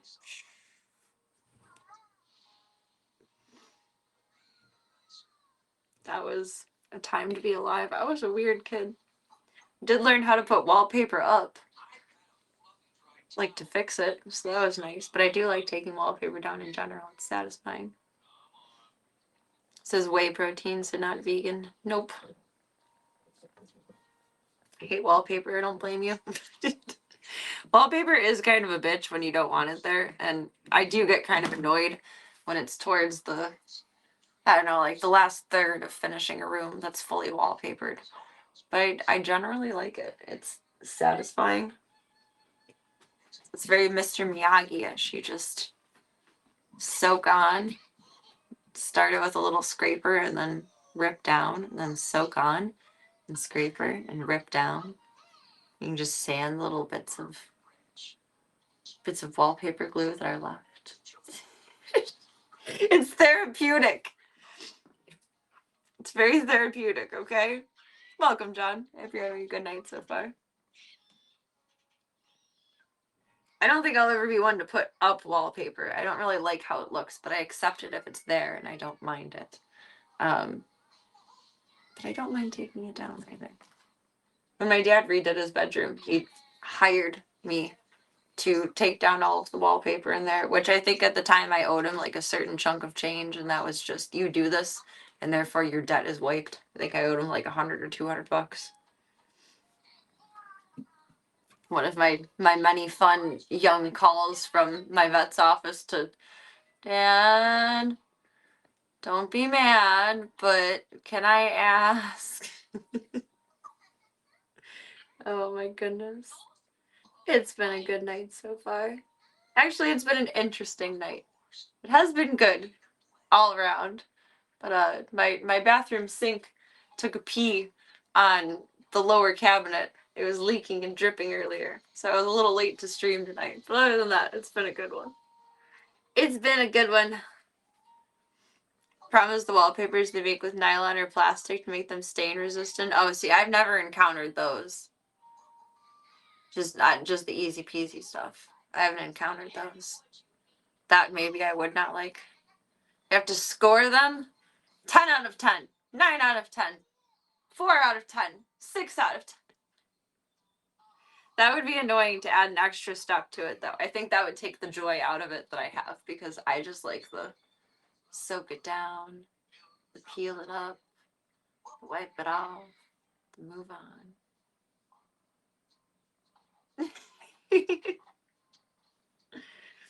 Need French scores, gotta get them low. Oh my goodness. What are you doing, Mama? She's just laying under the chair purring like a motor.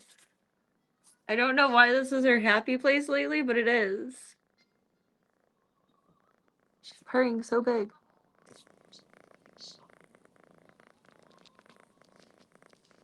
Making biscuits. Like, what? Yeah, hi everybody. What is your thrilling point here?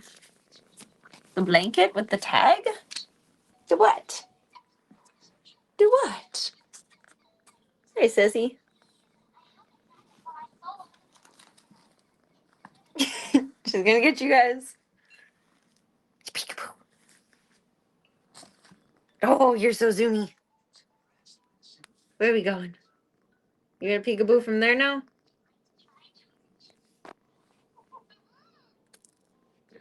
She's so stealthy. So stealthy.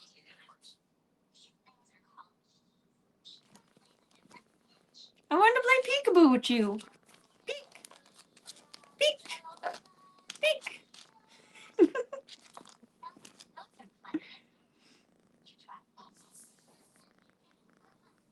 What? Where you going? Where you going? Peek. This is a slice of what my life is like every day. Peek. Let me try and keep the camera on her, but like move me. Peek. Get flying leap.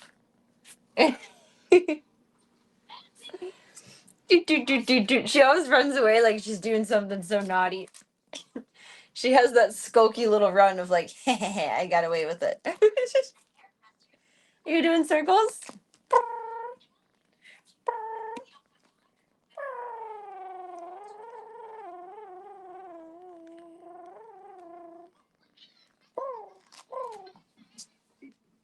Peek, peek, peek.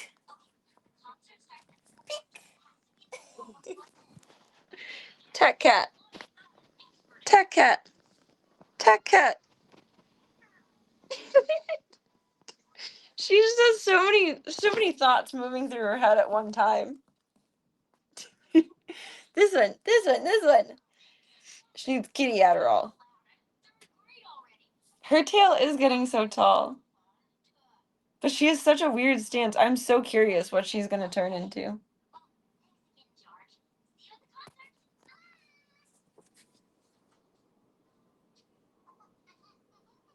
You can see the wheels turning, but in what direction, into what? I don't know. I don't know. Do, do, do, do, do. Boo. Peekaboo. She says, gotcha. She has such a funny little head. What are you going to turn into? She really does have like her own little obstacle course figured out for herself tonight. This is neurotic. And get your butt. I can't help it sometimes. I know that's not the nicest thing in the world to do, but I can't help it. I can't help it. The intrusive thoughts win. Boop.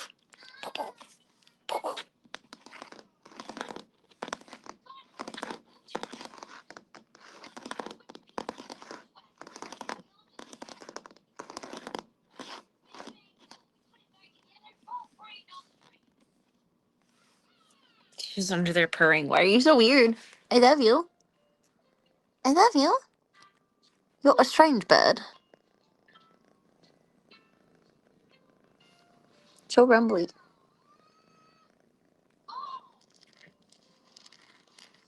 You know what? That's a fair point. You are not wrong. Sometimes you see a booty hanging out and it demands a response. You just gotta. Can't help it. Can't help it. You got a cute little butt. Little fluffy butt. She's making biscuits. She's so strange.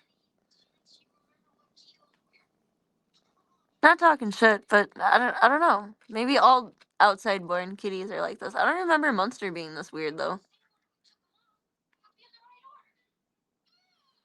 But I guess Munster wasn't truly street born. Because he had people. The litter was born and they were moving and they took the mama cat with them when they moved and they just left Munster and his brother. I think they're about 4 weeks old at that time because I think it was about a week after she found them that I brought Munster home. They just left them in a box on the back porch and thankfully a girl I went to school with was a good neighbor and heard them and listened out for them and come here, sis. Found the little guys. Poor kids. Yeah, people are stinky. They are stinky indeed. I have a cat hair in my mouth. I mean, like, I guess to be fair, if you know there's an animal lover next door, you know that they'll listen out and hear for them, because I listen for every crazy animal sound outside, i.e. making friends with my neighbor's husky, which I think is a Malamute, but I don't know, I'm just going to call it a husky because it's easier. But then at the same time, you should drop them off on their porch, or like, better yet, don't be a shitty person. I still don't ever understand the mentality about that. They were rather sickly, so maybe they just thought they wouldn't survive, but it's still inexcusable behavior. It's completely inexcusable behavior. Come here. You don't need to stay under the chair. Oh my goodness, you're a wild little potato. She says, yes, I do need to stay under the chair. I have energy right now, Mom. You do energetic things. Hello? Hello? Oh, are you going to lick my eyeball? It's very awkward. Hello? Hello? Hello? I actually liked Munster's brother more than Munster, but he was already claimed by her uncle, because she bottle fed them for about a week after she found them, and then they went to their respective homes. And Munster was such a sweet boy. Munster ate on his own when I brought him home, but he still couldn't potty on his own. So that was when I had learned to help stimulate them like Mom would, which is a little bit gross, but you gotta do what you gotta do. I probably should still have given him milk at that time, but I did not know all that I know now. I mean, like, here's my 12-week-old milk drinker. That's the equivalent to like a 3-year-old still sucking on my titty. I've become one of those moms, apparently. They do like my necklace. I don't know if it's because it's shiny or just like a hanging thing, but they definitely play with it more than my hair. It's very, very different. We're exploring the acorn. I want the booty, but I can't be mean twice. You're just not a little kitty mission.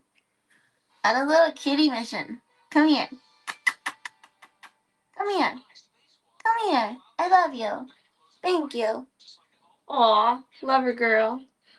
Come here. Ah, Slovenia.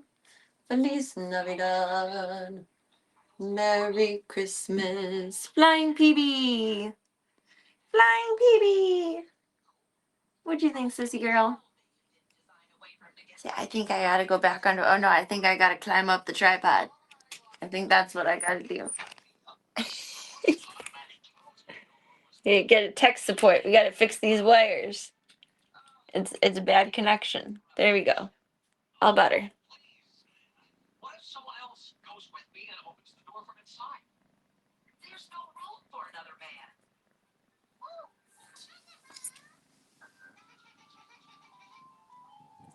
She got big aspirations to be a moneymaker in life. She's practicing that pole.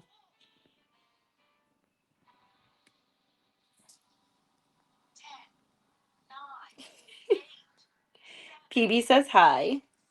5, 4, 3, 2, 1. She's such a funny way of moving. Doop, doop, doop, doop, doop, doop, doop. My little weirdo. I love her. I love her. I love her. I love her. She's so cute. Just hoping for baby's first emote. Soon. I don't think I can actually emote from here. No, because it's the restream layout. Boo. We'd have to be on one platform or the other having chat open. Then she could emote us. She could put an emoji. Just not an emote. Boo. Boo. No milestones tonight. Sorry, baby daddies. Get your waffle. Waffle. Not waffle. Ah, you on my foot. You scared me. I didn't expect that. You startled me. You got me. You got me good. I gotta refill your food bag. It's amazing how much less kitten food you buy with one eating it instead of 4 eating it. It's lasted so long, and I was buying it like every week before. And this bag has lasted us since like January. It's crazy. Alright, let's put this back in the fridge so I don't forget. You got my toes! You got my toes! You got my toes! She got my toes, in case you guys couldn't tell. She got my toes.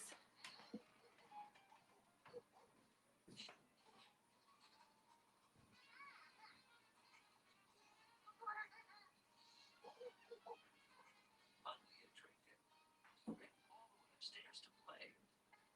This was a perfect time for George's new son-in-law.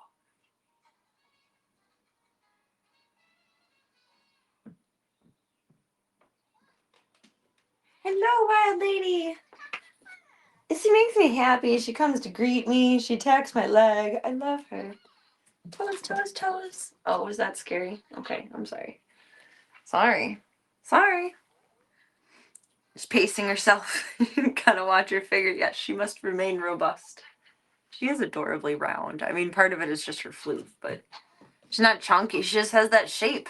You can still feel all of her bones. She just has that funny little shape about her. Yeah, she is getting a little bit more proportionate. She walks with such a funny walk. I don't know how to quantify that. I love you. Oh, I love you. You want to tack my arm? Oh. So this is love. Ba-da-da-da. So this is love. Do-do-do-do. Do-do-do-do. Do-do-do. Boop. Nom nom nom nom nom nom. She is ridiculous and I love her. Blurp. Oh, you stole it from me. You stole it from me.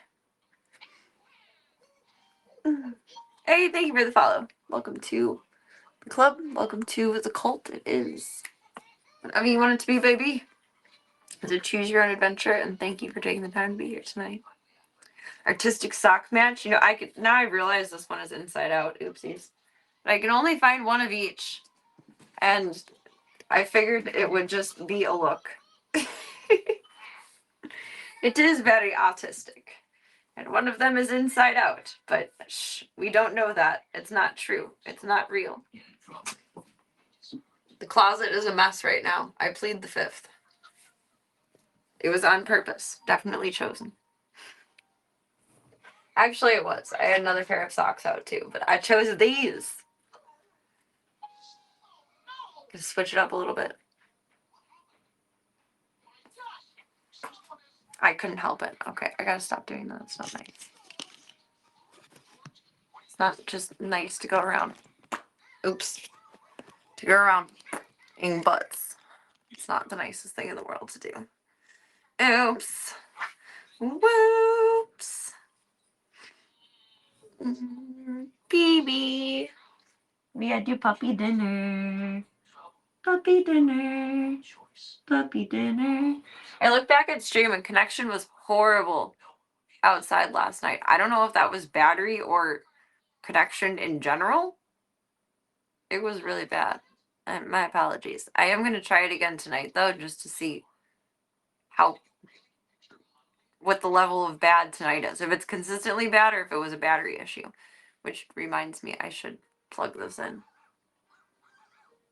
Just so it's for sure not a battery issue.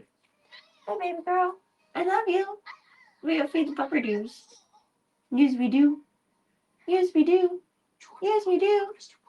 Tiger did eat breakfast today, so I was able to give him a painkiller with breakfast, and it helped a little bit. I think most of his whining is honestly anxiety, but I don't really think you should just raw dog life post-surgery either. Like, that doesn't feel good. There we go. I was about to fall out. I love you, peeps. Doot, doot, doot, doot, doot. Should we name her Boop? She got kind of a little Betty Boop walk. She likes the nosy boops. I guess that she responds to.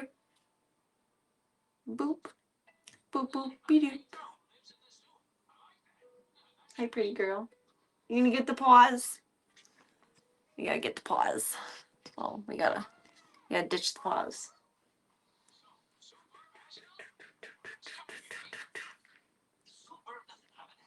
Just bought a new battery for your phone. Too lazy to get a new phone for now. That's not bad for a little portable battery, though. They're much cheaper than they used to be, which I appreciate. They're much more commonplace thing now. I like Peebs for her too, but it's so basic. It's a street kitty name. It's what I named them to not fall in love with them. But like, did I fall in love with her? Yes. Do I fall in love with all of them? Yes. I don't know. Not that I don't feel this way with every animal, because I feel this way with Gigi, for crying out loud, but we have a special connection. You can't have a special connection with 1,000 dogs, cats. You can't do that, then you're crazy. But I think we've already crossed that bridge, so I don't know. It requires thought. Oh, not a portable battery replacement, integrated one. That's awesome. That's a great price for that. Holy shit. Once again, did it fall off the back of a truck? I joke, but that's amazing.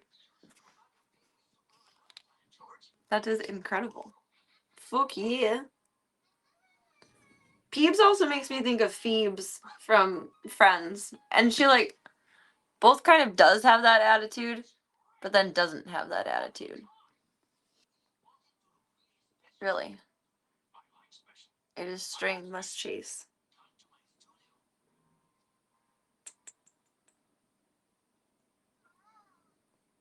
Slightly used or refurbished stuff generally isn't that bad, though. Could have been a 5-finger discount. I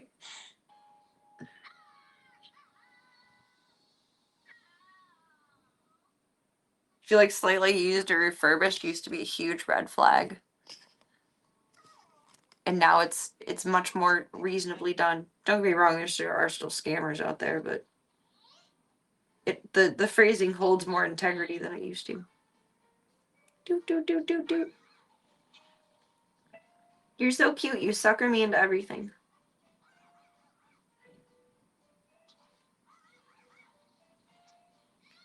Peebs says, what about a 5-string discount? I want 5 new strings. And all the strings. All the strings. All the strings. She's hilarious. Bloop bloop. You over it. Zoomy demon hours. Where you going next?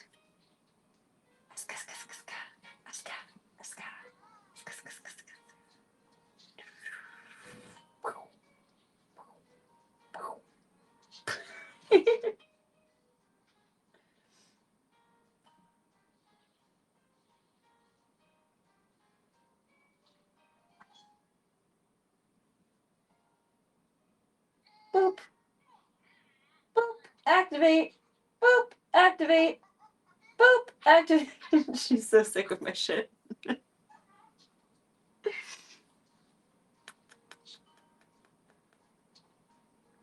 Hey, baby girl. Hello, my sweet mommy. She's overstimulated right now. She doesn't know what she wants. She wants to play. She wants to love. She wants to sleep. I mean, she's, only 12 weeks old. That's like, what, maybe like a 2 in like people years? And it's 1:11 in the morning. What do you expect from a 2-year-old that stayed up that late? Come on now. It's climbing the walls. Breaking the law. Breaking the law. Zoom, doop, doop, doop, doop, doop, doop. Alright, we gotta feed the puppies, Mustang. Pardon. I gotta stop saying puppies, because I guess it's the senior center, but oh my goodness. He's probably gonna do it a lot when he eats. Tiger is coughing a lot more today, which if it's any worse tomorrow, I'm just gonna run up to the emergency vet. It's not worth stressing over. it's worth what you pay to walk into the door to not stress about it. But he is kind of, it's partially my fault for being anxious over it because it does give me PTSD because Backup had a horrible, horrible cough while he was dying. And now whenever any dog coughs, I'm like, they're dying. It's the end of the world. Triggered. And that sounds dramatic, but unfortunately it's true. We just have to laugh. Otherwise we're crying. The bathroom fan is horribly loud too. I apologize. I think there was water leaking in there from last night. So I'm really trying to dry it out. Hi, buddy boy. Oh, he being relaxy. He a good boy in the bed with his Thundercats. Why, like, every 3 episodes, HBO's stopping? That's so rude. That's so rude of them. But if his coughing is worse tomorrow, like, noticeably, then, I'm just gonna take him up to emergency. Like, it's not a huge deal, but he felt warm to me earlier, too. I meant to touch him. He feels back to normal temperature now. Okay. Like with Chauncey, you can't feel it with all dogs. Burger when your coats are thicker, but Chauncey, I could always feel when he had a fever because he would be physically warm. You can't like check their foreheads like us, but if they have a high enough fever, you can feel the warmth in their body. Oh, are you ready for some dinner? Oh, is he a seal now? Or. All right, babies. They ate breakfast together today, so we're gonna try and do dinner together again. Gonna try. And we try. And we try and we run into mom with the cone. For why? For why? For why? Dogs are always puppies and cats are always kittens. That is true. But they're like the senior center. We have puppies here. It's confusing. It's very confusing. Have a little bit of coffee. Coffee, coffee, coffee, coffee, coffee everywhere. All right, let's make your yums. Where did I put your bowl? I put it up here. There we go. Hi, sis. Ah, sorry.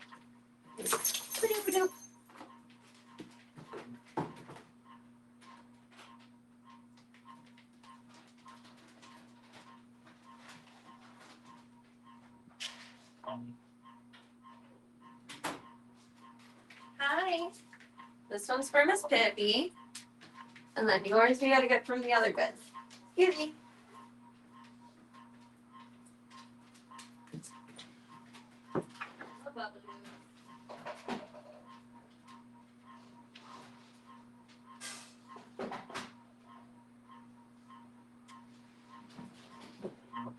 No, it's not your time. It's not your dinner time, you know. Let me get some wet food. Bloop, bloop. Bloop, bloopy doop.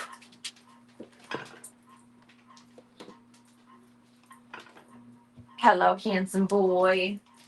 He's much less whiny today. He's much more not as stressed out. Slowly getting into the swing of things. I think pain pill helps too, but you know, we do as we do. I meant to grab you a pill packet. I forgot.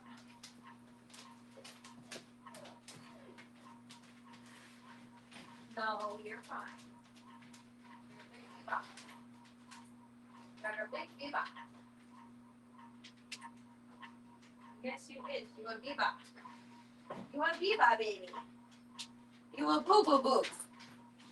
A boo boo boo. I'm giving him like a quarter of the dosage that would be for his weight. Only because I don't want to overdo it. Because it's not prescribed for him by the vet. It's Chauncey's old meds. And just in case he has a gnarly reaction to it, I'm doing way, way less than what would be recommended. Still enough to take the edge off, but not as heavy hitting as it could be. You have to be very, very careful with Ace. Oops. Batty Bad Cat Club. Welcome to Black Door. Aw, it is the cutest. Thank yous. Hey, thank you for the gifted. It's very sweet of you. Thank you for supporting the Stream the Dreams project. Thank you for being the awesome human that you are. We appreciate you. Thank you. Woo, woo, woo, woo, woo. We appreciate it very much. Where's the other quarter?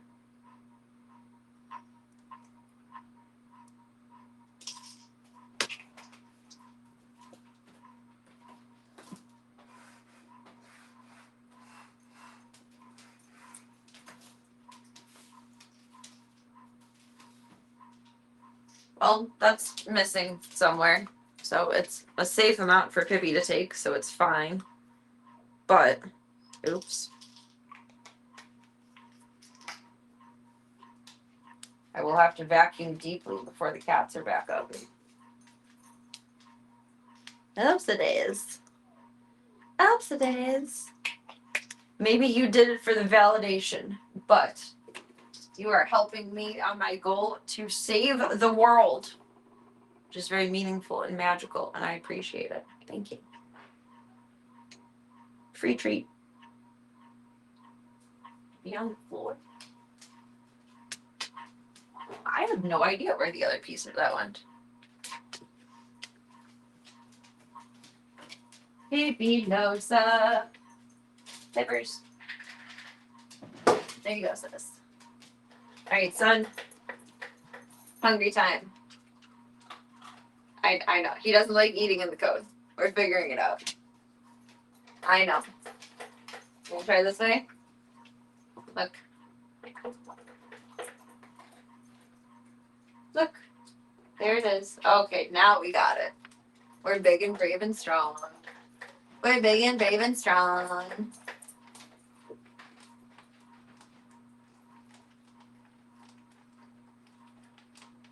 Good job. He stops to chew his bites like a good boy, but then it all gets lifted up. It's okay.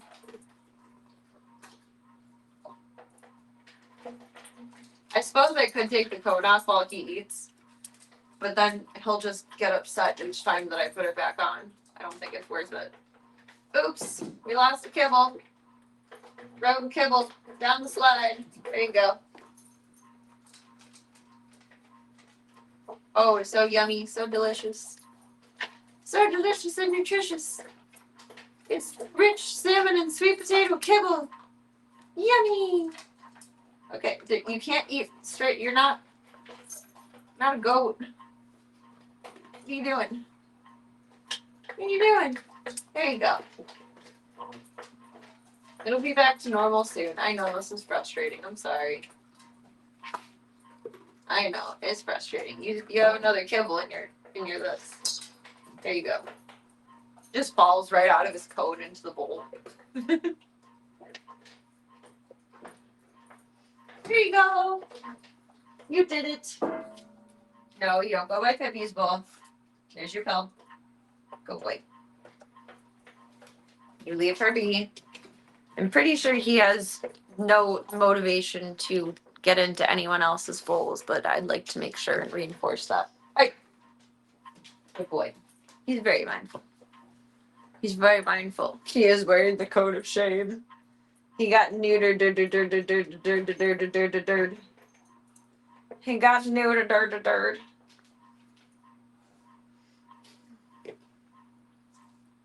No more nuts. Snip, snip, snip, snip. His sutures are glued shut, but he still keeps licking down there, and he's kind of red, so we gotta put the cone of shame on him. Poor boy. Poor boy. The little baby man. The little baby man. Are you ready to go outside? I think Pippi's done and ready. I think so. We gotta put on pants and clothes. Poor feather, we mourn for Irl. I'm sorry. That's probably, I keep hearing that's probably a sensitive topic when I bring it up. It probably is a little cringe. A little cringe between the legs. My bad. Goat. Oh wait, I think I've seen commercials for that lately. It looked cute. It's Steph Curry. It's based on his little story, right? I don't know much about sports, but the commercial has been overplayed enough that I know things. Don't laugh at me. I can know things without knowing things. Thank you very much. Thank you very much. It's very chilly tonight. We got the super cool flannel unders going on. Alright, Club Cult, we're going on an adventure. Wait, what is my battery level?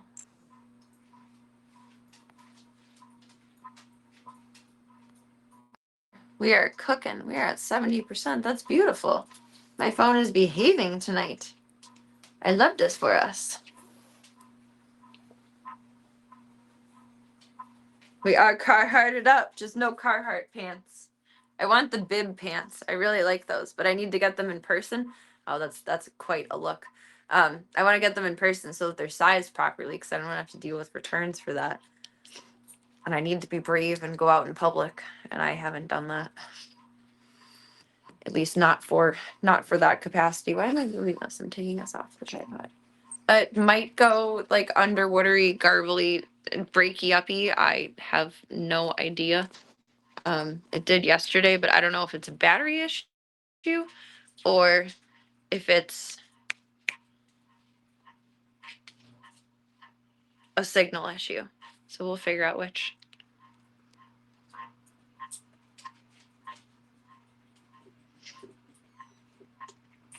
It's a cartoon about a goat who plays basketball in a world of animals. Yeah, but I think Steph Curry was a part of it. In my view of chat, do I see reply quotes? I don't think so.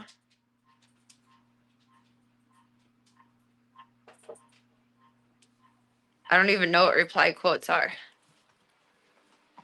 Like when you're responding to someone else.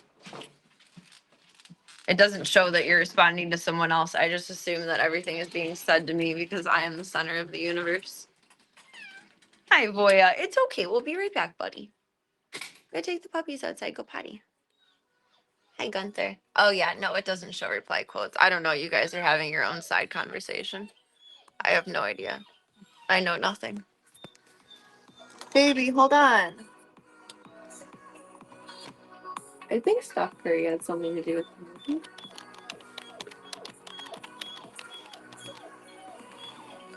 Yeah, NBA superstar Stephen Curry produces and voices a character in the animated film Goat, released February 13th, which follows an undersized basketball player playing Goat named Will. Curry voices Lenny, a giraffe in the movie, which is produced by his company Unanimous Media for Sony Pictures. And that's all of my sports lore knowledge, like all of it. I have no more. That's all I know.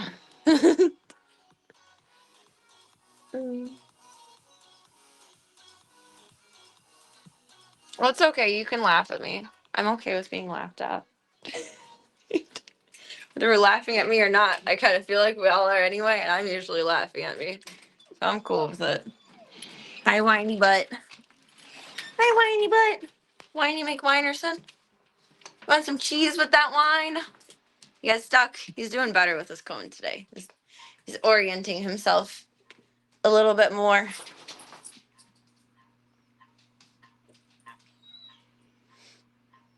I can see the ats now. Those come through. You guys don't have to do that one though. It's okay. Can I be a part of the conversation? No, I feel left out. I only know because I saw the commercial so many times. It was like playing repeatedly on Hulu, and every single time it said his name specifically. And my buddy is a pretty big basketball fan, and he loved when he was playing. I don't even know if he still plays, but I was over there so many times smoking weed, and they're just Steph Curry, Steph Curry, Steph Curry with the shots. That's the only recollection of knowledge that I have. I know nothing otherwise. Ready? We got this. We got this. Oh, good boy. You didn't hit your head once. Mostly, kind of. You go potty? Yep, my neighbors usually leave their outside lights on at night, and I really wish they would lately. They've been turning them off, and they'd be nice to have. They'd be nice to have. Do your thing, honey. He pees on the girl pee with boy pee, like Chauncey used to, but he gets really about it. Full that. Oh, my neighbor's dog is out again. He pees so funny. Oh, he's peeing normal now. Before he would do a walk with his leg all the way up in the air, like flipping around. It was so weird. I did a big stretch. We do big stretch after. Like, look at those leggies. Those leggies are leggies. You can go potties? Oh, baby's going potties. Let her poop. Let her poop. Let her do poops.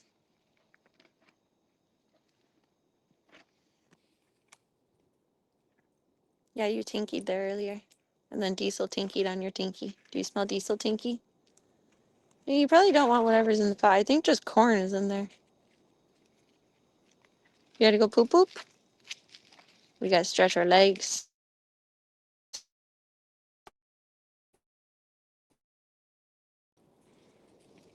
I think he's a once a day pooper, which is different for a big dog. Pibby, you're eating rabbit poop. Now he's ready to go in. You're eating rabbit poop. Stop.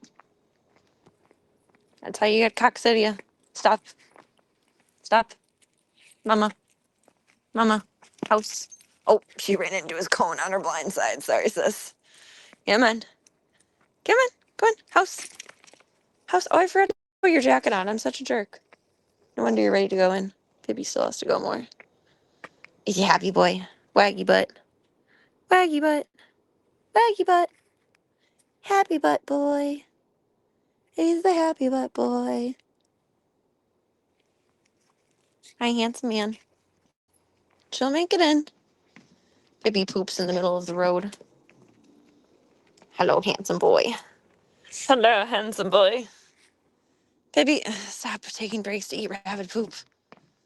Good God. Her mission in life is to eat all of the rabbit poop. Come on. Come on. Come on.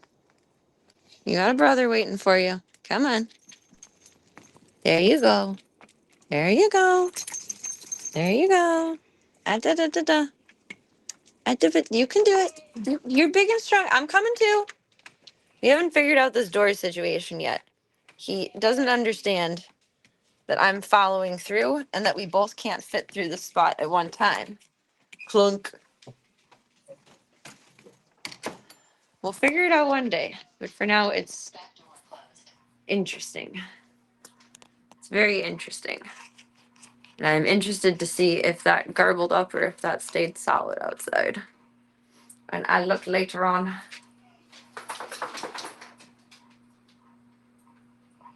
It's losing connection.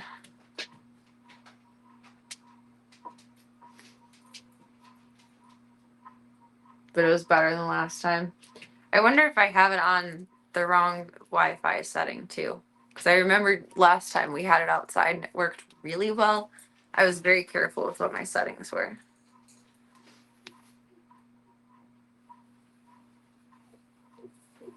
Aw, you got a brindle dog?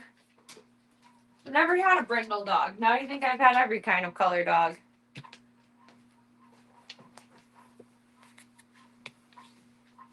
Hi, baby boy. You did good outside. I'm proud of you. You gotta take shoes and pants off. You did good breakfast. Or you did good dinner. Good dinner. Yes, you did. You did good. You did good. Blurp, blurp, blurp, blurp, blurp. Alright, let's recycle your can. Because we can. And then we can go in the bedroom and get him settled, and then we'll do low and slow story time with Miss Sheila.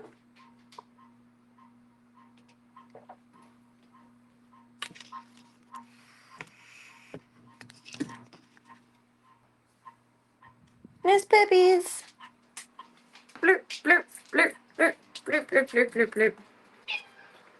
Boy, you're so pathetic, baby. It's okay. It's okay. He has such big feelings. I'm gonna grab some more water for your bowl. Make sure it's full for you. He has figured out totally the water bowl with his cone, though, thankfully. You're okay. It's okay.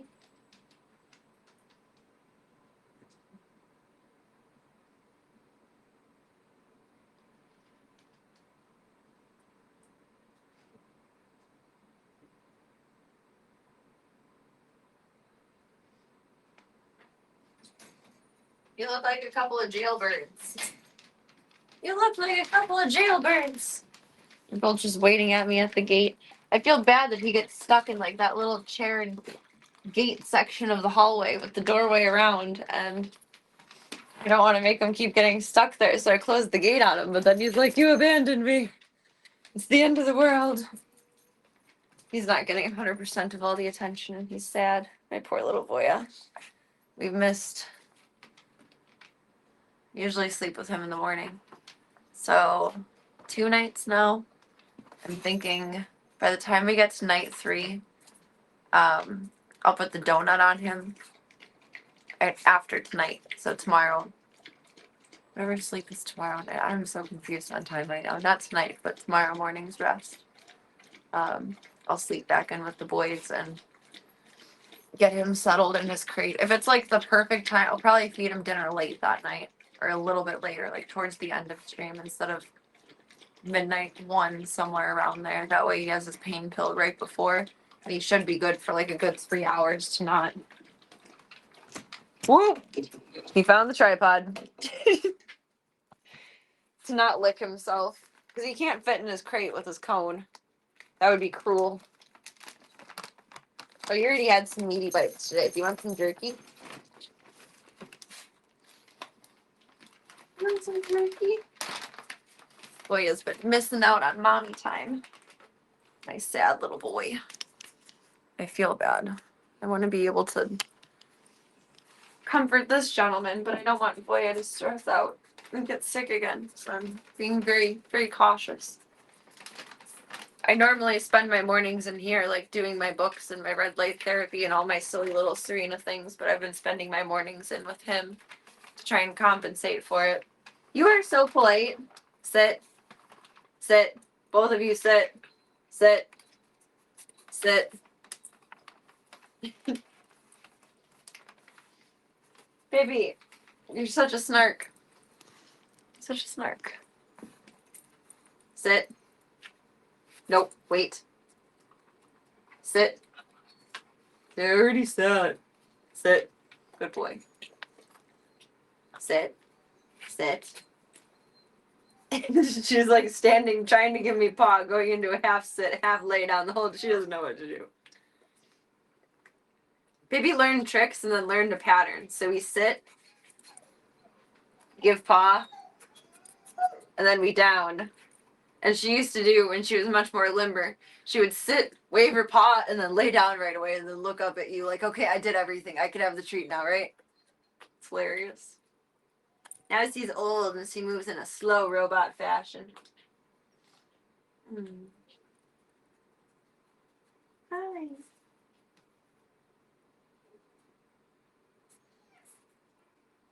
Is that so yummy? Alright, we gotta put these away.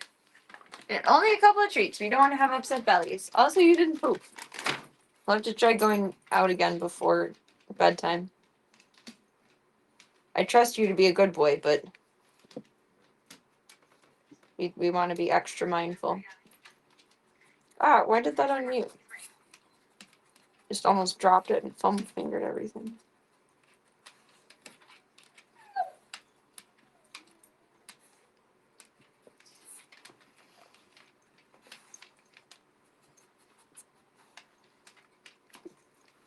You are such a good boy. You are such a handsome gentleman. You are such a handsome gentleman. You are such a good boy. Oh, are you gonna come up for lap time? Pulling my shirt down. You're stepping on my shirt. Done.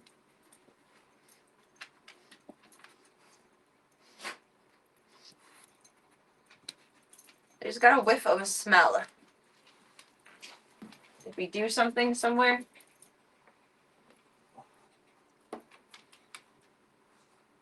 Yes. Oh. Pardon me for a bit, Club Cult.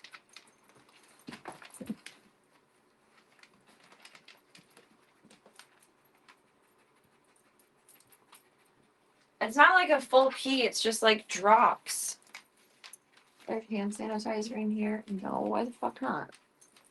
Excuse me. I wonder if he had a bad dream.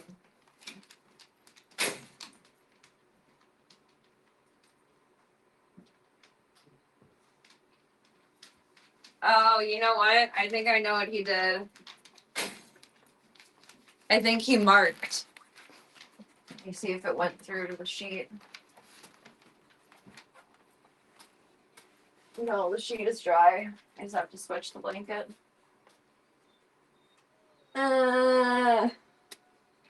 His Diesel peed the bed there once because I didn't know that when that's my butt.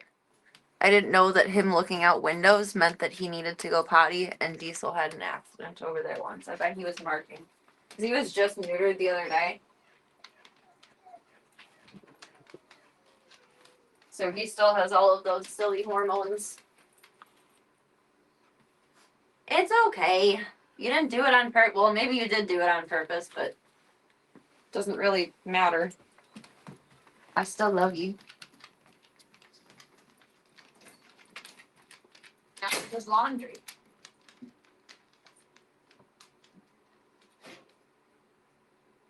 You're okay, bud.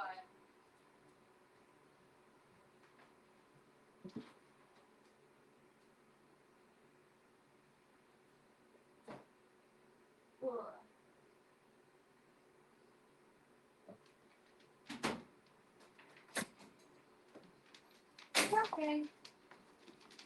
Replace one gray blanket with another gray blanket.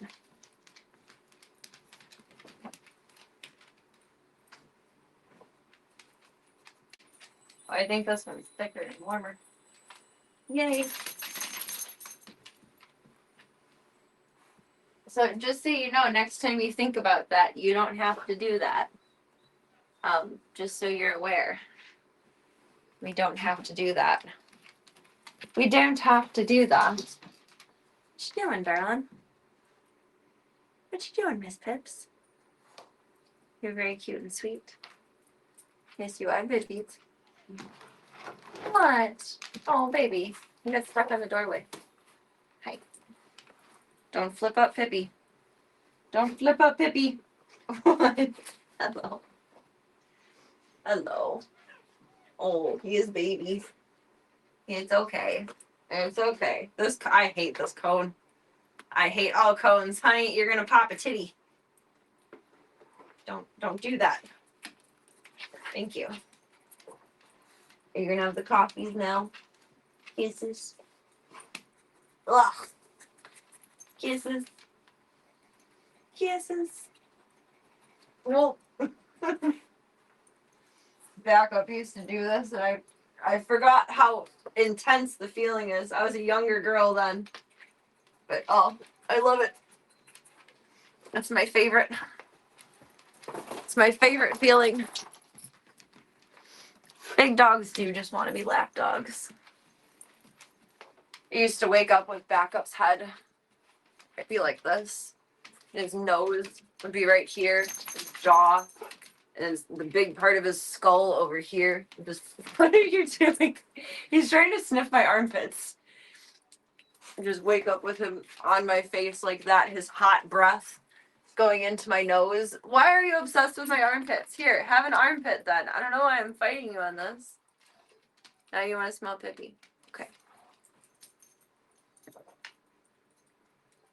If you need to sniff an armpit, you can sniff an armpit. You smell girl smells? Alright, let me see your butt. Did you tinky the bed maybe? No? Okay. Hi, do you need to smell my armpit? No, we're good on that now? Okay. Okay. I am very over this cone. I know you are too, but I'm very over it. Yes. Yes, we're very over it. We're very over it. Very over it, buddy boy. Ow.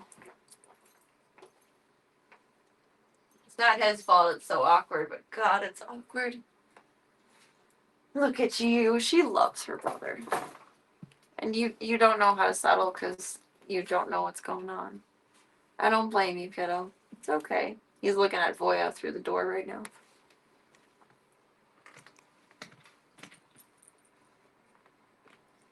I don't think you're cat aggressive and inflated. Now he's just staring at the wall. In what world to a dog that would be cat aggressive is the wall more interesting than the cat? I think we're good. I think we're good, Pips. Only need to be mindful of Void, because Void still runs. It's okay. Come here, baby. I know that goddamn doorway. That goddamn doorway. I know. I'm sorry. I'm sorry. Okay, you need some armpit? There's some armpit. There you go. I don't know. Again, I've never gotten any complaints, but I must smell either really good or really bad for everyone to be obsessed with my pit smells. Boy, it does demand a lot of interest.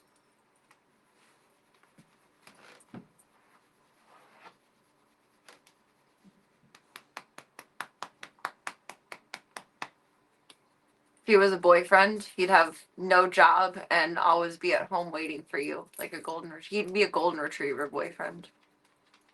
A jobless golden retriever boyfriend.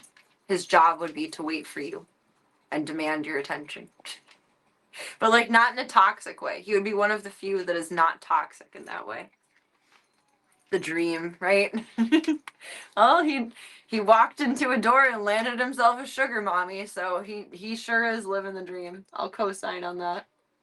Can you come up here, bud? So we can put up the gate and we can do story time with Sheesh. Hi, you're okay. The ace is kicking in and we're confused. Come here, Bubbaloo. Come here. Do some bedtime. Do some bedtime. Okay, you're okay. You're okay. Oh, don't press buttons, please. I don't know what you're pressing.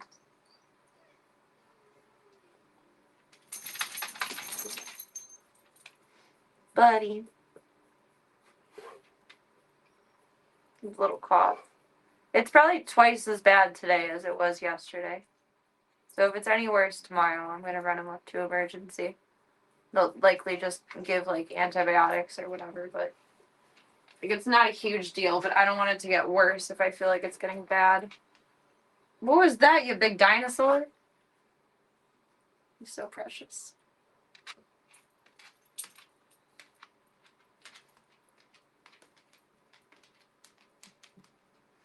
You're okay, my sweet. And that's your Pippi. You love her. I am so amazed and so relieved and so happy that she's not a shell of her former self anymore, that she is herself again. She really does just want a buddy to grow old with. And thank you for filling that void for her. That was a heck of a blind date. Probably the most successful blind date to date. For anyone, not just Pippi. Where's the controller? I want to turn your Thundercats back on. There it is. We've gone through 17 episodes. Mumra transforms himself into a troll named Grigory Grigian and tricks Lionel into attacking Tigra and breaking the sword. Oh no. Oh no. Oh no. Lionel's going to trick you. Alright, come here. Maybe as much as I would let you like to stay with your boyfriend, you can't be in here with him by yourself when I'm not watching, just in case. He's still new. He's still new. Come on. Uppy doos. She doesn't want to leave the room. Come on. Come on. No, say. Say. Well, this is complicated. Come on. No, Pibby. Pibby.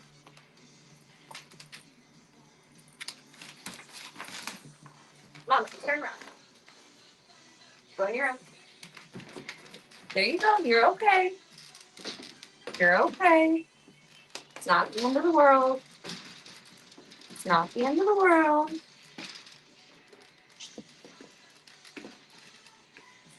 Oh my god, my back hurts so much. I need this to stop. I need this to stop. Okay, you did good. You did it. You did it. I know. I know. We'll be right back, buddy. We'll be right back. Do some low and slow story time hour with Miss Gigi and hopefully more competent words. Grab my water out of the boys' room. Oi. Where on my back? Like where my back dimples are. I think it's something sciatic because I can feel it on which side? The left side? Like going down my butt to like mid thigh. But it primarily is like 2 inches up and like 2 inch radius around each of my back dimples. It's just the weirdest feeling though. It's not the first time it's happened, but I get down and it feels like I can't get back up. But I can, but then I'm up. And then the concept of going back down is like, oh, please don't do it. Please don't do it. And grab my water from the boys' room. You're okay, bud. Yeah.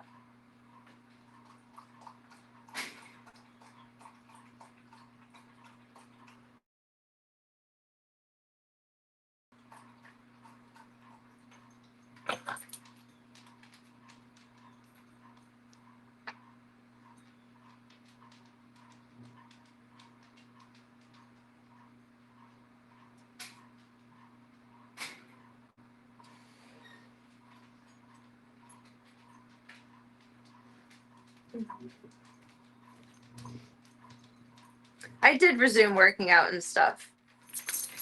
And I have been stretching the same, and I've been doing exactly the same thing that I did before, except for one slightly different bit of calisthenics I added, which I think that might be adding some strain to it, but it's definitely not the entirety of. I don't know what the entirety of would be. My hips do feel kind of tight though, so I feel like once it's a little warmer out and I'm back with walking the dogs, that will probably help loosen everything up. Consequentially, I don't want to admit to this because it makes me feel old, but worse than that, it makes me feel stupid. My last spicy stream, I may have thrown ass a little too hard, and I think that kind of fucked my shit up, and that was the day before Chauncey went downhill, and then I carried Chauncey throughout that entire day and that night after, and from then on, it's just kind of gotten worse. So I think I aggravated it, and everything that I'm doing, I need to take a day off of working out, and I don't like doing that, but I think I need to kind of give it a chance to rest. I think the initial onset of this level of pain is I threw ass too hard, but I don't want to admit that. So pretend I didn't admit that. There's too much. For someone who already has back problems, undefined yet, throwing ass too hard is probably not smart. Professional deep tissue massage would be amazing, but that is out of the price range currently. I'd planned before to go try and do massages instead of nails, but it's out of the price range currently. There are zoo needs. Got taxes coming up. I don't know if I'll get a refund or if I'll owe this year. I don't know what anything is. Can't spend any money till then. I have been looking up a few stretches for sciatic pain, and it's not helped, but I think it's kept it from going completely out, because a couple of mornings now I felt like, oh my god, my back is going to go completely out, and that would be bad. You don't want that. I have to put a walker on my throne for future ass throwing. Possibly. Now I know my limits, but I was really getting into the music. I had a good playlist that night. Like, it's not my fault. But I think that is the onset of events that has led to the pain now is I threw ass too hard. I danced too much. And then I had to carry the dog, so it's 60 pounds that night, and then a bunch of times the next day. And then I probably had sad Charlie Brown posture following that, and forth from there, because it was feeling a little bit better until I had to carry him in and out of the car. And now it's super, super re-aggravated, so gotta stop forklifting dogs, maybe. I made a promise, though. I told Chauncey I would carry him for as long as he needed. So I fulfilled that. Yeah, we're gonna fully fulfill the granny dreams of some young men. Looking for a gilf? The Z-MILF has leveled up. I already do a lot of core exercises, and I feel like that's helping to keep me out of a full back going out too, which I appreciate, because your core holds everything together, and your abdominal muscles actually stretch. Let's see, they go from here, and then they're like a band to where they go to about where your back dimples are.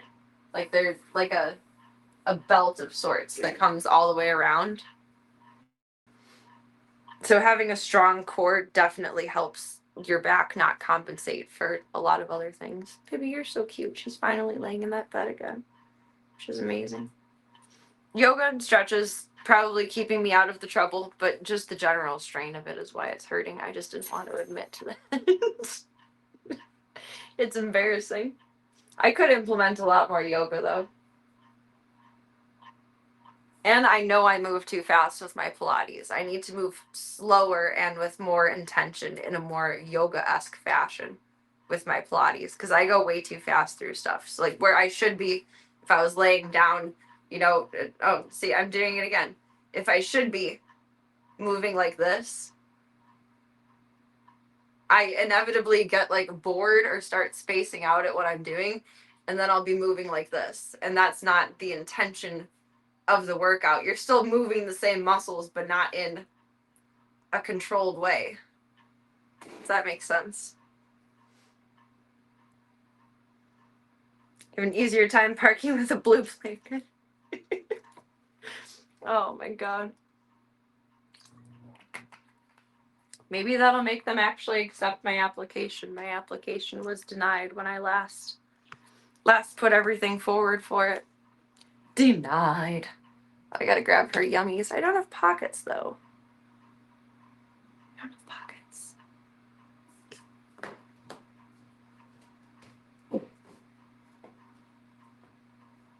How do we solve this? Do I dare put a cold can in my top? Yes.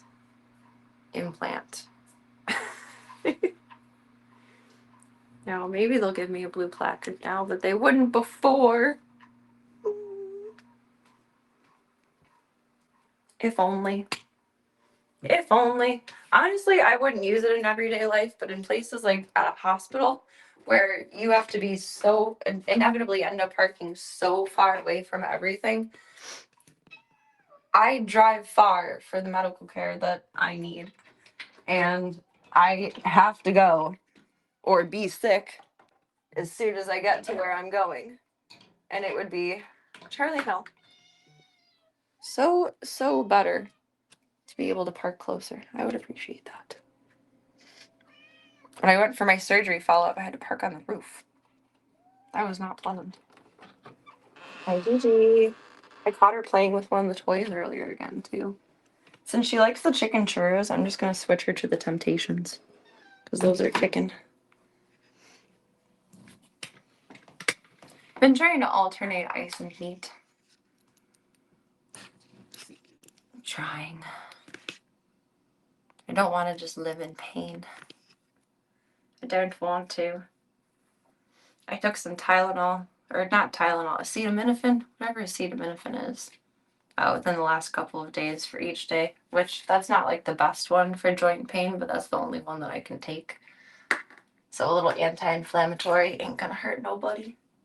You pushed your plate off to the side, sister. Now we have to be brave. Very brave. I am doing my best with it, and I don't mean to be complaining about it, but I feel it, and I'm stream of consciousness, and if I feel it, then I'm gonna say it. Mm. All right, girlfriend, I gotta borrow your plate. Pushed it to the side. It's okay. It's okay. There we go. It's okay. I didn't have time for it today because I woke up early, but tomorrow I'd like to try and play with her a little bit and see if she has any interest in that. If she's not interested, that's fine. I'll still keep trying it, but I don't want it to scare her. Like Tank was afraid of string toys at first. It was a scary snake. It was the forbidden snake. It was the very forbidden snake. There you go, sweetie. A massage would be wonderful. That would be amazing. But PB needs to get spayed, and Tigra is going to have some serious dental work that needs to be done. That's probably going to be like an $800 bill, and PB will be about $500. So $1,300 post tax time. Then I'll figure out a massage. Not my Tank. I want to make that a t-shirt now. He makes so many like particular faces. I want to put that on a t-shirt. It's a perfect boy. Charlie, that's enough with the door. Good lord. Good lord. Not our Tank. Our Tank is a good boy. We're so close. So bittersweet. We're so close. We're so close. I didn't grab my water. I just took a drink and then walked away from it to grab my water bottle. I have brain cells. I have brain cells. Charlie wants story time too. Yeah, she missed out on her childhood. She wants story time too. Charlie, babe. Oh my god, you're right there. Honey scoop. Your boots. Yes. Okay, I hear you. That's fair.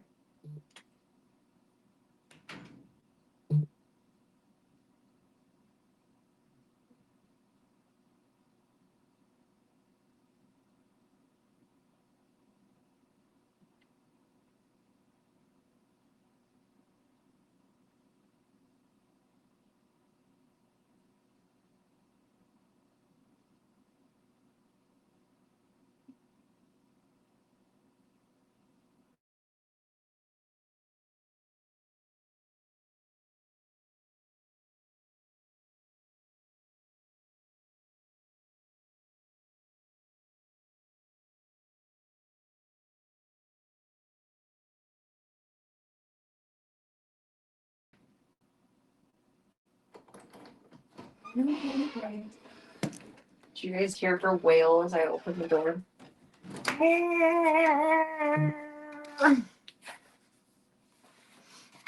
My dad heard her on the phone the other day and was like, who is that? Get some good sleeps. I will be headed off into bed after low and slow story time hour. I gotta be able to get a decent chunk of rest and try and kick this headache. It's too much.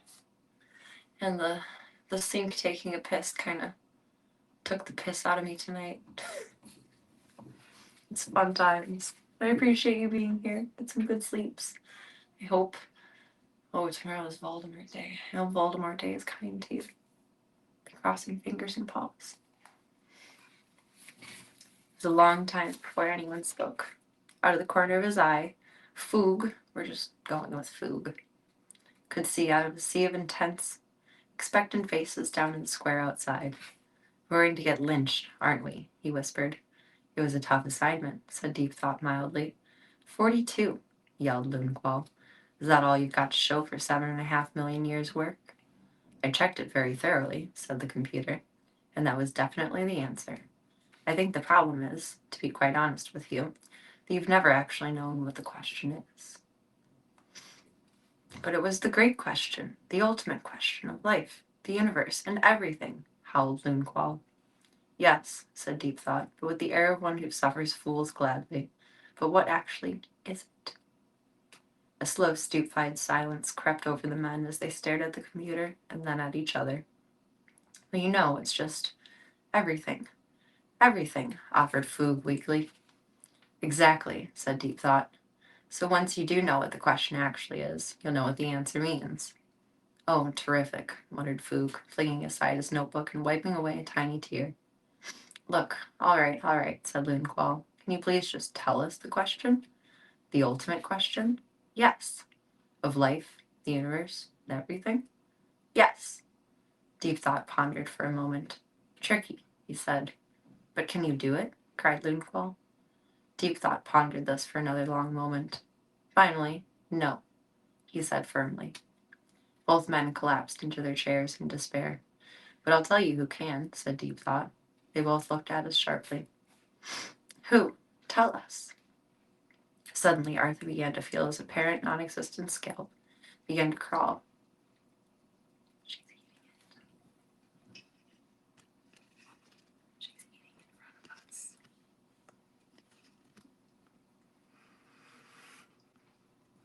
It's happening. It's happening. It's all about those temptations. It's happening. Good girl. Good girl. She's giving me the side eye, but she's doing it. I don't even know where I stop now. Gotta play it cool. Gotta play it cool. Suddenly, Arthur began to feel his apparently non-existent scalp beginning to crawl as he found himself moving slowly, but inexorably forward to the console. But it was only a dramatic zoom on the part of whoever had made the recording, he assumed. I speak none but the computer that is to come after me, intoned Deep Thought, his voice regaining its accustomed declamatory tones. Oh, I'm like filled with happiness right now. I can barely contain my excitement in my words. Oh my god. A computer whose merest operational parameters I am not worthy to calculate, and yet I will design it for you. A computer that can calculate the question to the ultimate answer. A computer of such infinite and subtle complexity that organic life itself shall form as part of its operational matrix.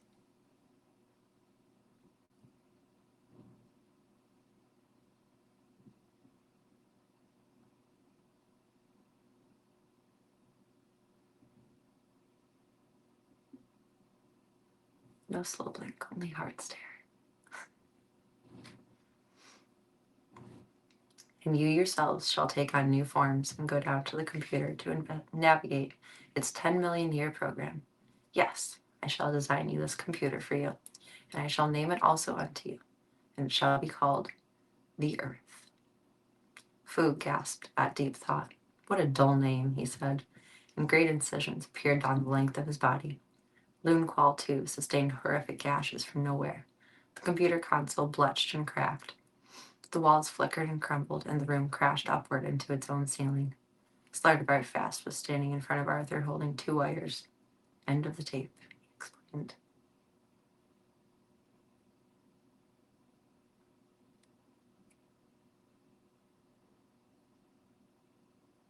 You're okay. You're a good girl. I want to give her another one, but I think it'll make her spook back. Right now she's leaning forward. Yeah, Temptations just sponsored this stream already. This is breaking news, everybody. Slow and steady wins the race.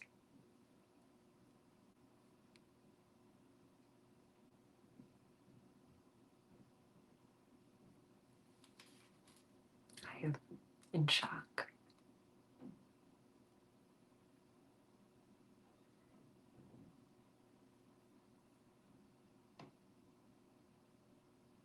She's just staring at me. Let's give her a story time. Zaphod, wake up. Just come on. Hey, wake up. Just let me stick to what I'm good at, yeah? Muttered Zaphod, and rolled away from the voice back to sleep. Do you want me to kick you? Said Ford. Would it give you a lot of pleasure? Said Zaphod blearily. No, nor me. So what's the point? Stop bugging me. Zaphod curled himself up. He got a double dose of the gas, said Trillian, looking down at him. 2 windpipes. And stop talking. It's hard enough to sleep anyway. What's the matter with the ground? It's all cold and hard. Oh, she got nervous that I moved my water bottle.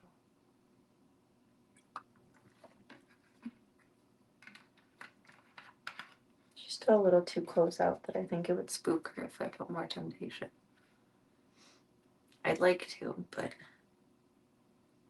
I don't. This is baby steps. I don't want to go too fast.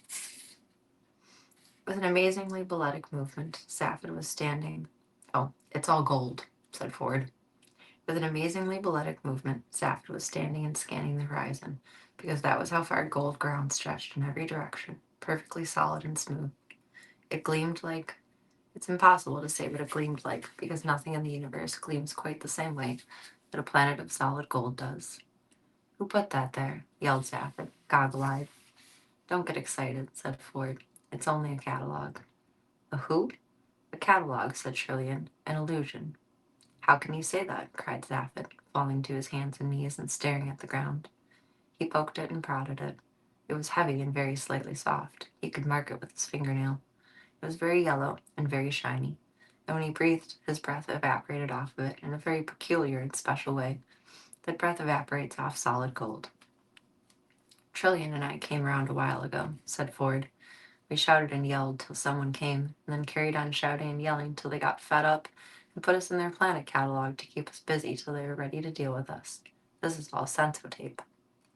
Zaphod stared at him bitterly. Ah, shit, he said. You wake me from my own dream, my own perfectly good dream, to show me somebody else's. He sat down in a huff. What's that series of valleys over there? He said. Hallmark, said Ford. We had a look. We didn't wake you either, said Trillian. The last planet was knee-deep in fish. Fish? Some people like the oddest things. And before that, said Ford, we had platinum. A bit dull. We thought you'd like to see this one, though. Seas of light glared at them in one solid blaze wherever they looked. Very pretty, said Zaphod petulantly. In a sky, a huge green catalog number appeared. It flickered and changed, and when they looked around, again so had the land. And with one voice, they all went, Yuck. The sea was purple. The beach they were on was composed of tiny yellow and green pebbles, presumably terribly precious stones. The mountains in the distance seemed soft and undulating with red peaks. Nearby stood a solid silver beach table with a frilly mauve parasol and silver tassels. In the sky, a huge sign appeared, replacing the catalog number. It said, Whatever your tastes, McGrathia can cater for you. We are not proud. And 500 entirely naked women dropped out of the sky on parachutes. In a moment, the scene vanished and left them in a springtime meadow full of cows. Ow, said Zaphod. My brains. You want to talk about it? Said Ford. Yeah, okay, said Zaphod, and all three sat down and ignored the scenes that came and went around them. I figured this, said Zaphod. Whatever happened to my mind, I did it, and I did it in such a way that it wouldn't be detected by the government screening tests, and I wasn't to know anything about it myself. Pretty crazy, right? The other two nodded in agreement. So I reckon, what's so secret that I can't let anybody know it? Not the galactic government, not even myself. The answer is, I don't know, obviously. But I put a few things together, and I can begin to guess. When did I decide to run for president? Shortly after the death of President Yoden Franks. You remember Yoden, Ford? Yeah, said Ford. He was the guy we met when we were kids, the Arcturian captain. He was a gas. He gave us conkers when you bust your way into his mega freighter. Said you were the most amazing kid he'd ever met. What's all this? Said Trillian. Ancient history, said Ford. When we were kids together on Beetlejuice. The Arcturian mega freighters used to carry most of the bulky trade between the galactic center and the outlying regions. The Beetlejuice trading scouts used to find the markets, and Arcturians would supply them. There was a lot of trouble with space pirates before they were wiped out in the Dordalis Wars, and the megafreighters had to be equipped with the most fantastic defense shields known to galactic science. They were real brutes of ships, and huge. In orbit round a planet, they would eclipse the sun. One day, young Zaphod here decides to raid one, on a tri-jet scooter designed for stratosphere work. A mere kid. I mean, forget it. It was crazier than a mad monkey. I went along for the ride because I got him some very safe money on him not doing it, and I didn't want him to come back with fake evidence. So what happens? We get in his tri-jet, and he gets souped up into some totally other, crossed 3 parsecs in a matter of weeks, bust our way into a mega freighter, I still don't know how, marched to the bridge waving tiny toy pistols and demanded conkers. A wilder thing I have not known. Lost me a year's and Mama's. A year's pocket money. For what? Conkers. The captain was this really amazing guy. Yoden Franks, said Zaphod. He gave us food, booze, stuff from really weird parts of the galaxy. Lots of conkers, of course. We just had the most incredible time. Then he teleported us back into the maximum security wing of the Beetlejuice State Prison. He was a cool guy. Went on to become the president of the galaxy. Zaphod paused. The scene around them was currently plunged in gloom. Dark mist swirled around them, and elephantine shapes lurked indistinctly in the shadows.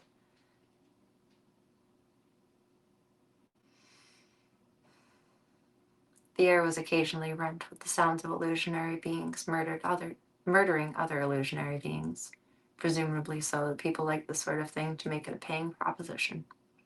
Ford, said Zaphod quietly. Yeah? Just before Yoden died, he came to see me. What? You never told me. No. And what did he say?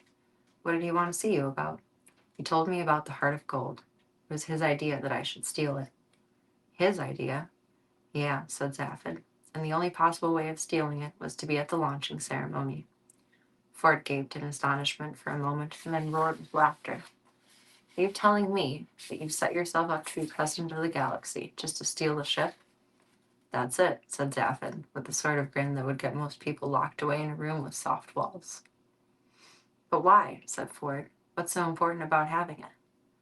I don't know, said Zaphod. I think if I'd consciously known what was so important about and what I would need it for, it would have showed up on the brain screening tests, and I never would have passed.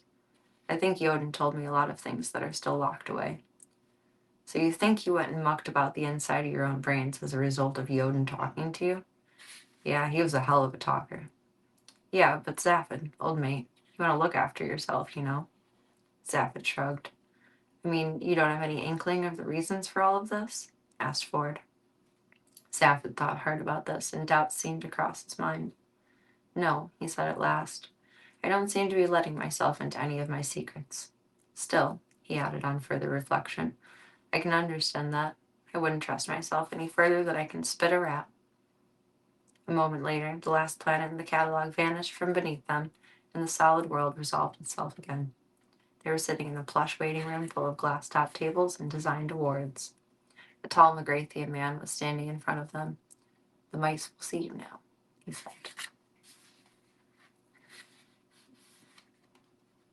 We're so close. Oh my god. So there you have it, said Slardabart fast, making a feeble and perfunctory attempt to clear away some of the appealing mass of his study. He picked up a piece of paper from the top of the pile, but he couldn't think of anywhere else to put it, so he put it back on top of the original pile, which promptly fell over. Deep Thought designed the Earth. We built you for it, and you lived on it. And the Vogons came and destroyed it in 5 minutes before the program was completed, added Arthur, not unbitterly. Yes, said the old man, pausing to gaze hopelessly around the room. 10 million years of planning, and work gone just like that. 10 million years, Earthman. Can you conceive of that kind of time span? A galactic civilization could grow from 5 single worms in that time over. Gone. He paused. Well, that's bureaucracy for you, he added. You know, said Arthur thoughtfully, that this explains a lot of things. All throughout my life, I've had this strange, accountable feeling that there was something going on in the world, something big, even sinister, and no one would tell me what it was. No, said the old man, That's just perfectly normal paranoia. Everyone in the universe has that. Everyone, said Arthur. Well, if everyone has that, perhaps it means something. Perhaps somewhere outside the universe we know. Maybe. Who cares? Said Slartibart fast, before Arthur got too excited. Perhaps I'm old and tired, he continued. But I always think that the chances of finding out what is really going on, are so absurdly remote that the only thing you can do is hang up the sense of it and just keep yourself occupied. Now look at me. I designed coastlines. I got an award for Norway. He rummaged around in a pile of debris and pulled out a large plexiglass block with his name on it and a model of Norway molded into it. Where's the sense in that? He said. None of this I've been able to make out. I've been doing fjords all my life. For a fleeting moment, they became fashionable, and I get a major award. He turned it over in his hands with a shrug and tossed it aside carelessly, but not so carelessly that it didn't land on something soft. And all this replacement Earth we're building, it's given me Africa to do. And of course I'm doing it with all fjords again, because I happen to like them, and I'm old-fashioned enough to think they give a lovely Baroque feel to the continent. And they tell me it's not equatorial enough. Equatorial. He gave a hollow laugh. What does it matter? Science has achieved some wonderful things, of course, but I'd far rather be happy than right any day. That's some good advice. And you? No, that's where it all falls down, of course. Pity, said Arthur with sympathy. It sounded like quite a good lifestyle otherwise. Somewhere on the wall, a small white light flashed. Come, said Slartibart fast. You are to meet the mice. Your arrival on the planet has caused considerable excitement.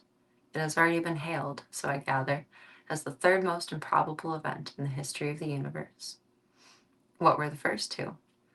Well, probably just coincidences, said Slartibart fast carelessly.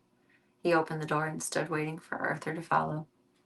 Arthur glanced around him once more, and then down at himself, at the sweaty, disheveled clothes he had been lying in the mud in on Thursday morning. I seem to have had tremendous difficulty with my lifestyle, he muttered to himself. I beg your pardon, said the old man mildly. Oh, nothing, said Arthur. Only joking. I'm going to pause there for tonight. Hi, baby girl. I'm so proud of you. I'm so proud of you.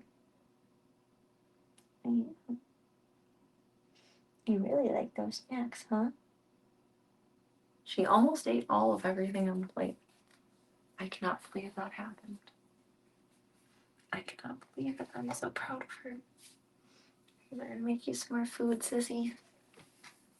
Oh, I hear a big guy barking. Not barking.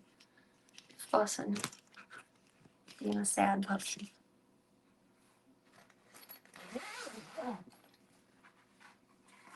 You make your food, good girl. Will she let me touch her? No.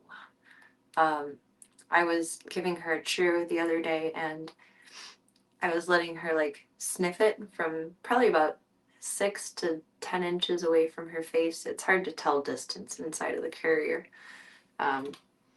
And she lashed out at it, and I ended up having to use the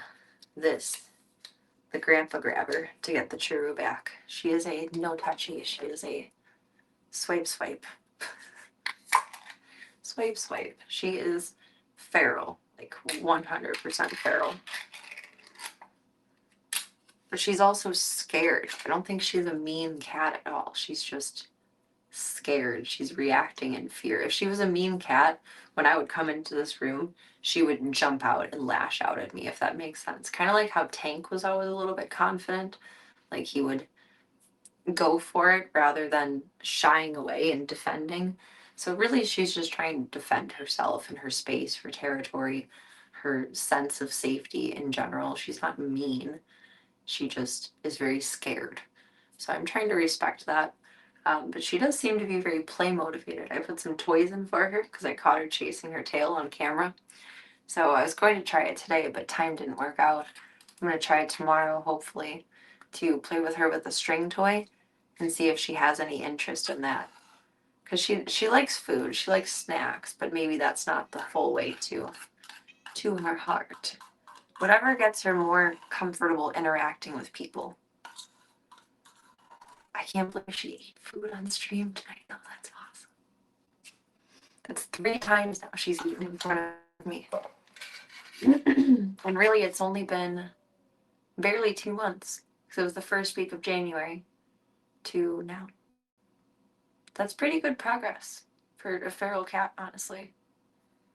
I'm very proud of her.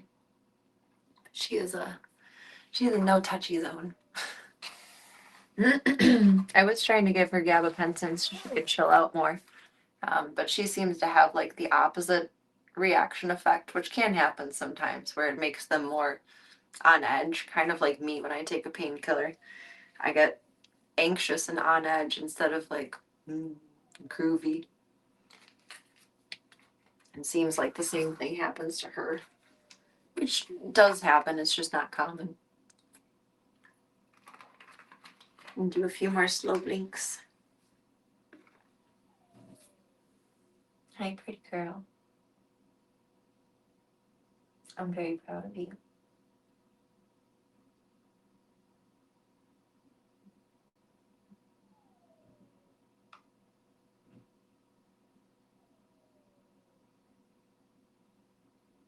And that mama. She doesn't want to do slow blinks. I'm sure my neighbors with a newborn baby are loving that I have a whiny dog. Oops. I'm gonna bring this stuff upstairs and I will come back for you guys because I don't have enough hands. I don't have enough hands. Sorry, GB, 2 trips. Please.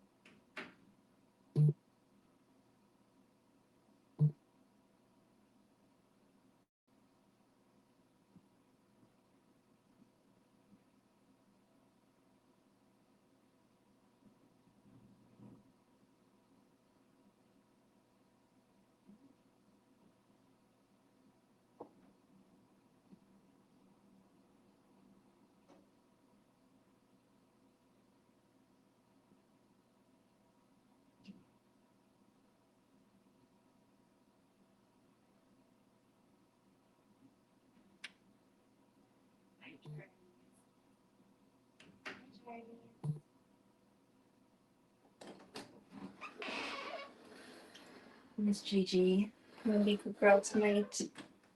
I'm gonna get your munchies. The good little sweet girl. Wait, I should make it back.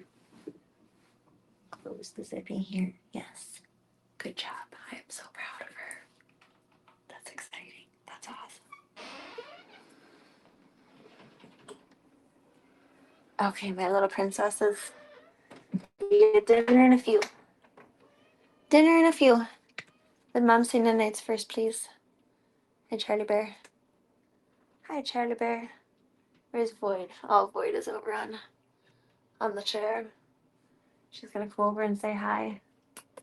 Void is like completely coming out of her shell while being down here, which is really weird, but really cool. Yes, Charlie, we love you too. We love you too. Like, she's really engaging socially with the other cats and with me. She just needed to be pushed out of her comfort zone, I guess. Hi. Not that we like having all the kitties downstairs, but safety first when welcoming a new puppy into the house. I love you, sweet girl. Charlie, you're not escaping upstairs again. Move. Move. Move. Thank you. Thank you.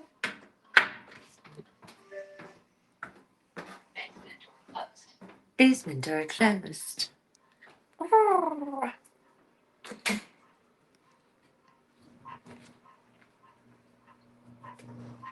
I'll grab my water, bring us back into the stream room. Oh, Pippi, let's not lick the floor where everything flooded. Let's not. Tiger is in charge. Pippi. Pippi. Pippi.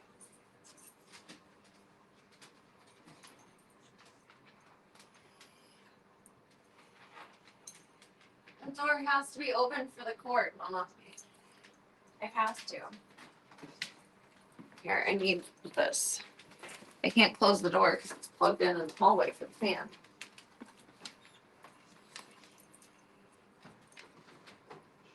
Okay. There we go. Oh boy, yeah. My baby. I know that's your man's. That's your boyfriend. That's your little boyfriend. Okay. Just give me a couple minutes, Bebop. Give me a couple minutes. It's okay. It's okay. It's okay. You're just a baby. You're just a baby, old man baby. Little brindle boy. He's so pretty. He has a heart on his head. His little star mark. It's the shape of a heart. It was meant to be. Chauncey sent us a good one. Hello, Boya Bean. Oh, you don't want me. You just want food. That's what you're on about here. Okay, upsetty spaghetti. Okay. Okay. Gunther, you're in charge. I'm gonna re-up Foya on food.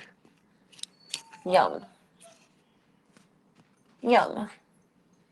Oh my god, I didn't take my meds tonight. Because it was about that time that... Oh, sure, Gunther, just get up. Thanks. It's very helpful. It was about that time that the sink did evil deeds.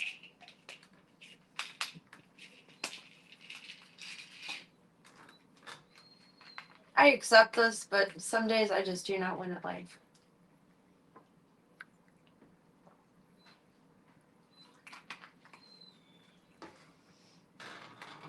Oh my god. Alright, well, PB streams tomorrow. We know why now. Hi, sweetie. I would like to try and have our Harley stream on Tuesday, though. Knock on wood. Knock on wood. Sorry, Bean. There we go. Happy little refill. Little baby geese. Where's your silly?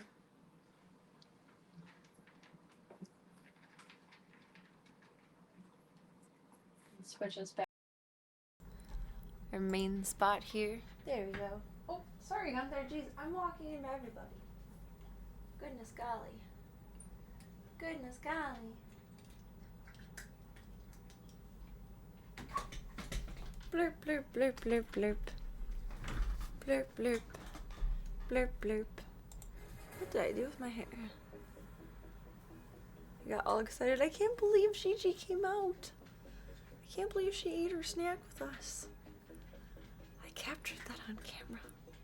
I have proof. That's beautiful. That's wonderful. That is a victory. I am so proud of her. I am so proud of her. That's awesome. Slow and steady wins the race. It does, it does, it does. It is the wrong treasure. There we go. I need to update our whole board in its entirety. But we are at our TNR goal. I'm hype. I'm excited. Thank you guys so much. This is a fun new adventure of the Stream the Dreams project. And I'm very grateful. I am very, very, very grateful.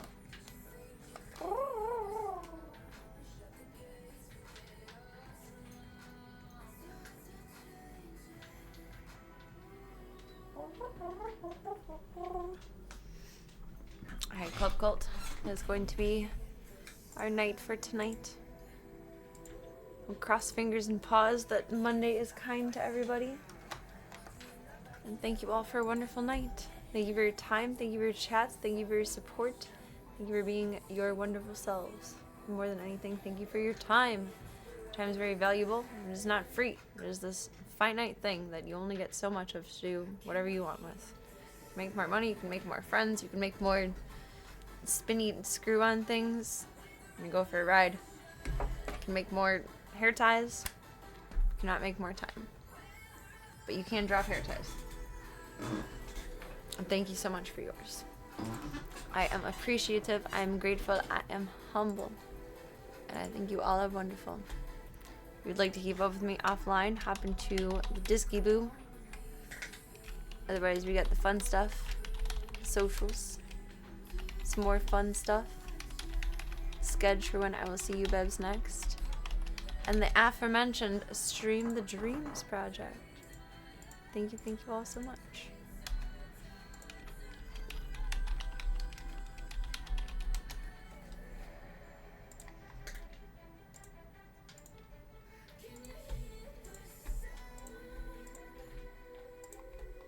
Thank you for the stream. You are welcome for the stream.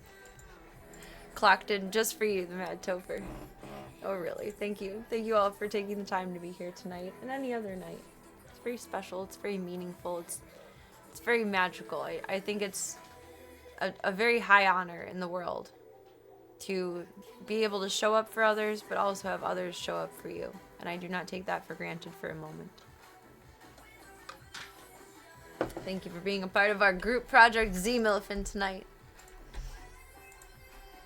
Do me one favor until I see you all next, and that is, remember that you are wonderful, amazing, incredible, spectacular, phenomenal, oh so gorgeous, oh so amazing, all the good things in the world. Take all those compliments and from the pocketless girly, them in your back pocket, your side pocket, your cute little hoodie pocket, your adorable little shirt pocket, floating into suspended animation, wherever they need to go until I see you next, Bubos. My sweet Bubos. Oh, blushing. Blushing. I also suspect, to sidebar myself to like an hour ago, and then I will disappear. I also suspect this chair is not helping my back. I tend to sit forward in it with good but strange posture, like my hips aren't squared. And the fact that we're going all over the place in it is probably not helpful. I might try to switch back to my other chair for a few days to see if it makes any difference. So all these tiny little factors in life, I gotta figure out which one does what. But I think maybe a broken chair isn't the best for best posture. Feels like I'm doing wall sits half the time when I'm sitting on it, which maybe isn't good. Maybe, just maybe. Get some good sleep tonight, Club Cold. Get some good eats. Make good choices. Don't do anything Voyeur I wouldn't do. But Voya makes many choices and screeches for attention and food. So, I mean, choose your own discretion on that one of what you consider your best choices to be. To be a humble little munchy man. I think we can all do that. That's what I'm about to do.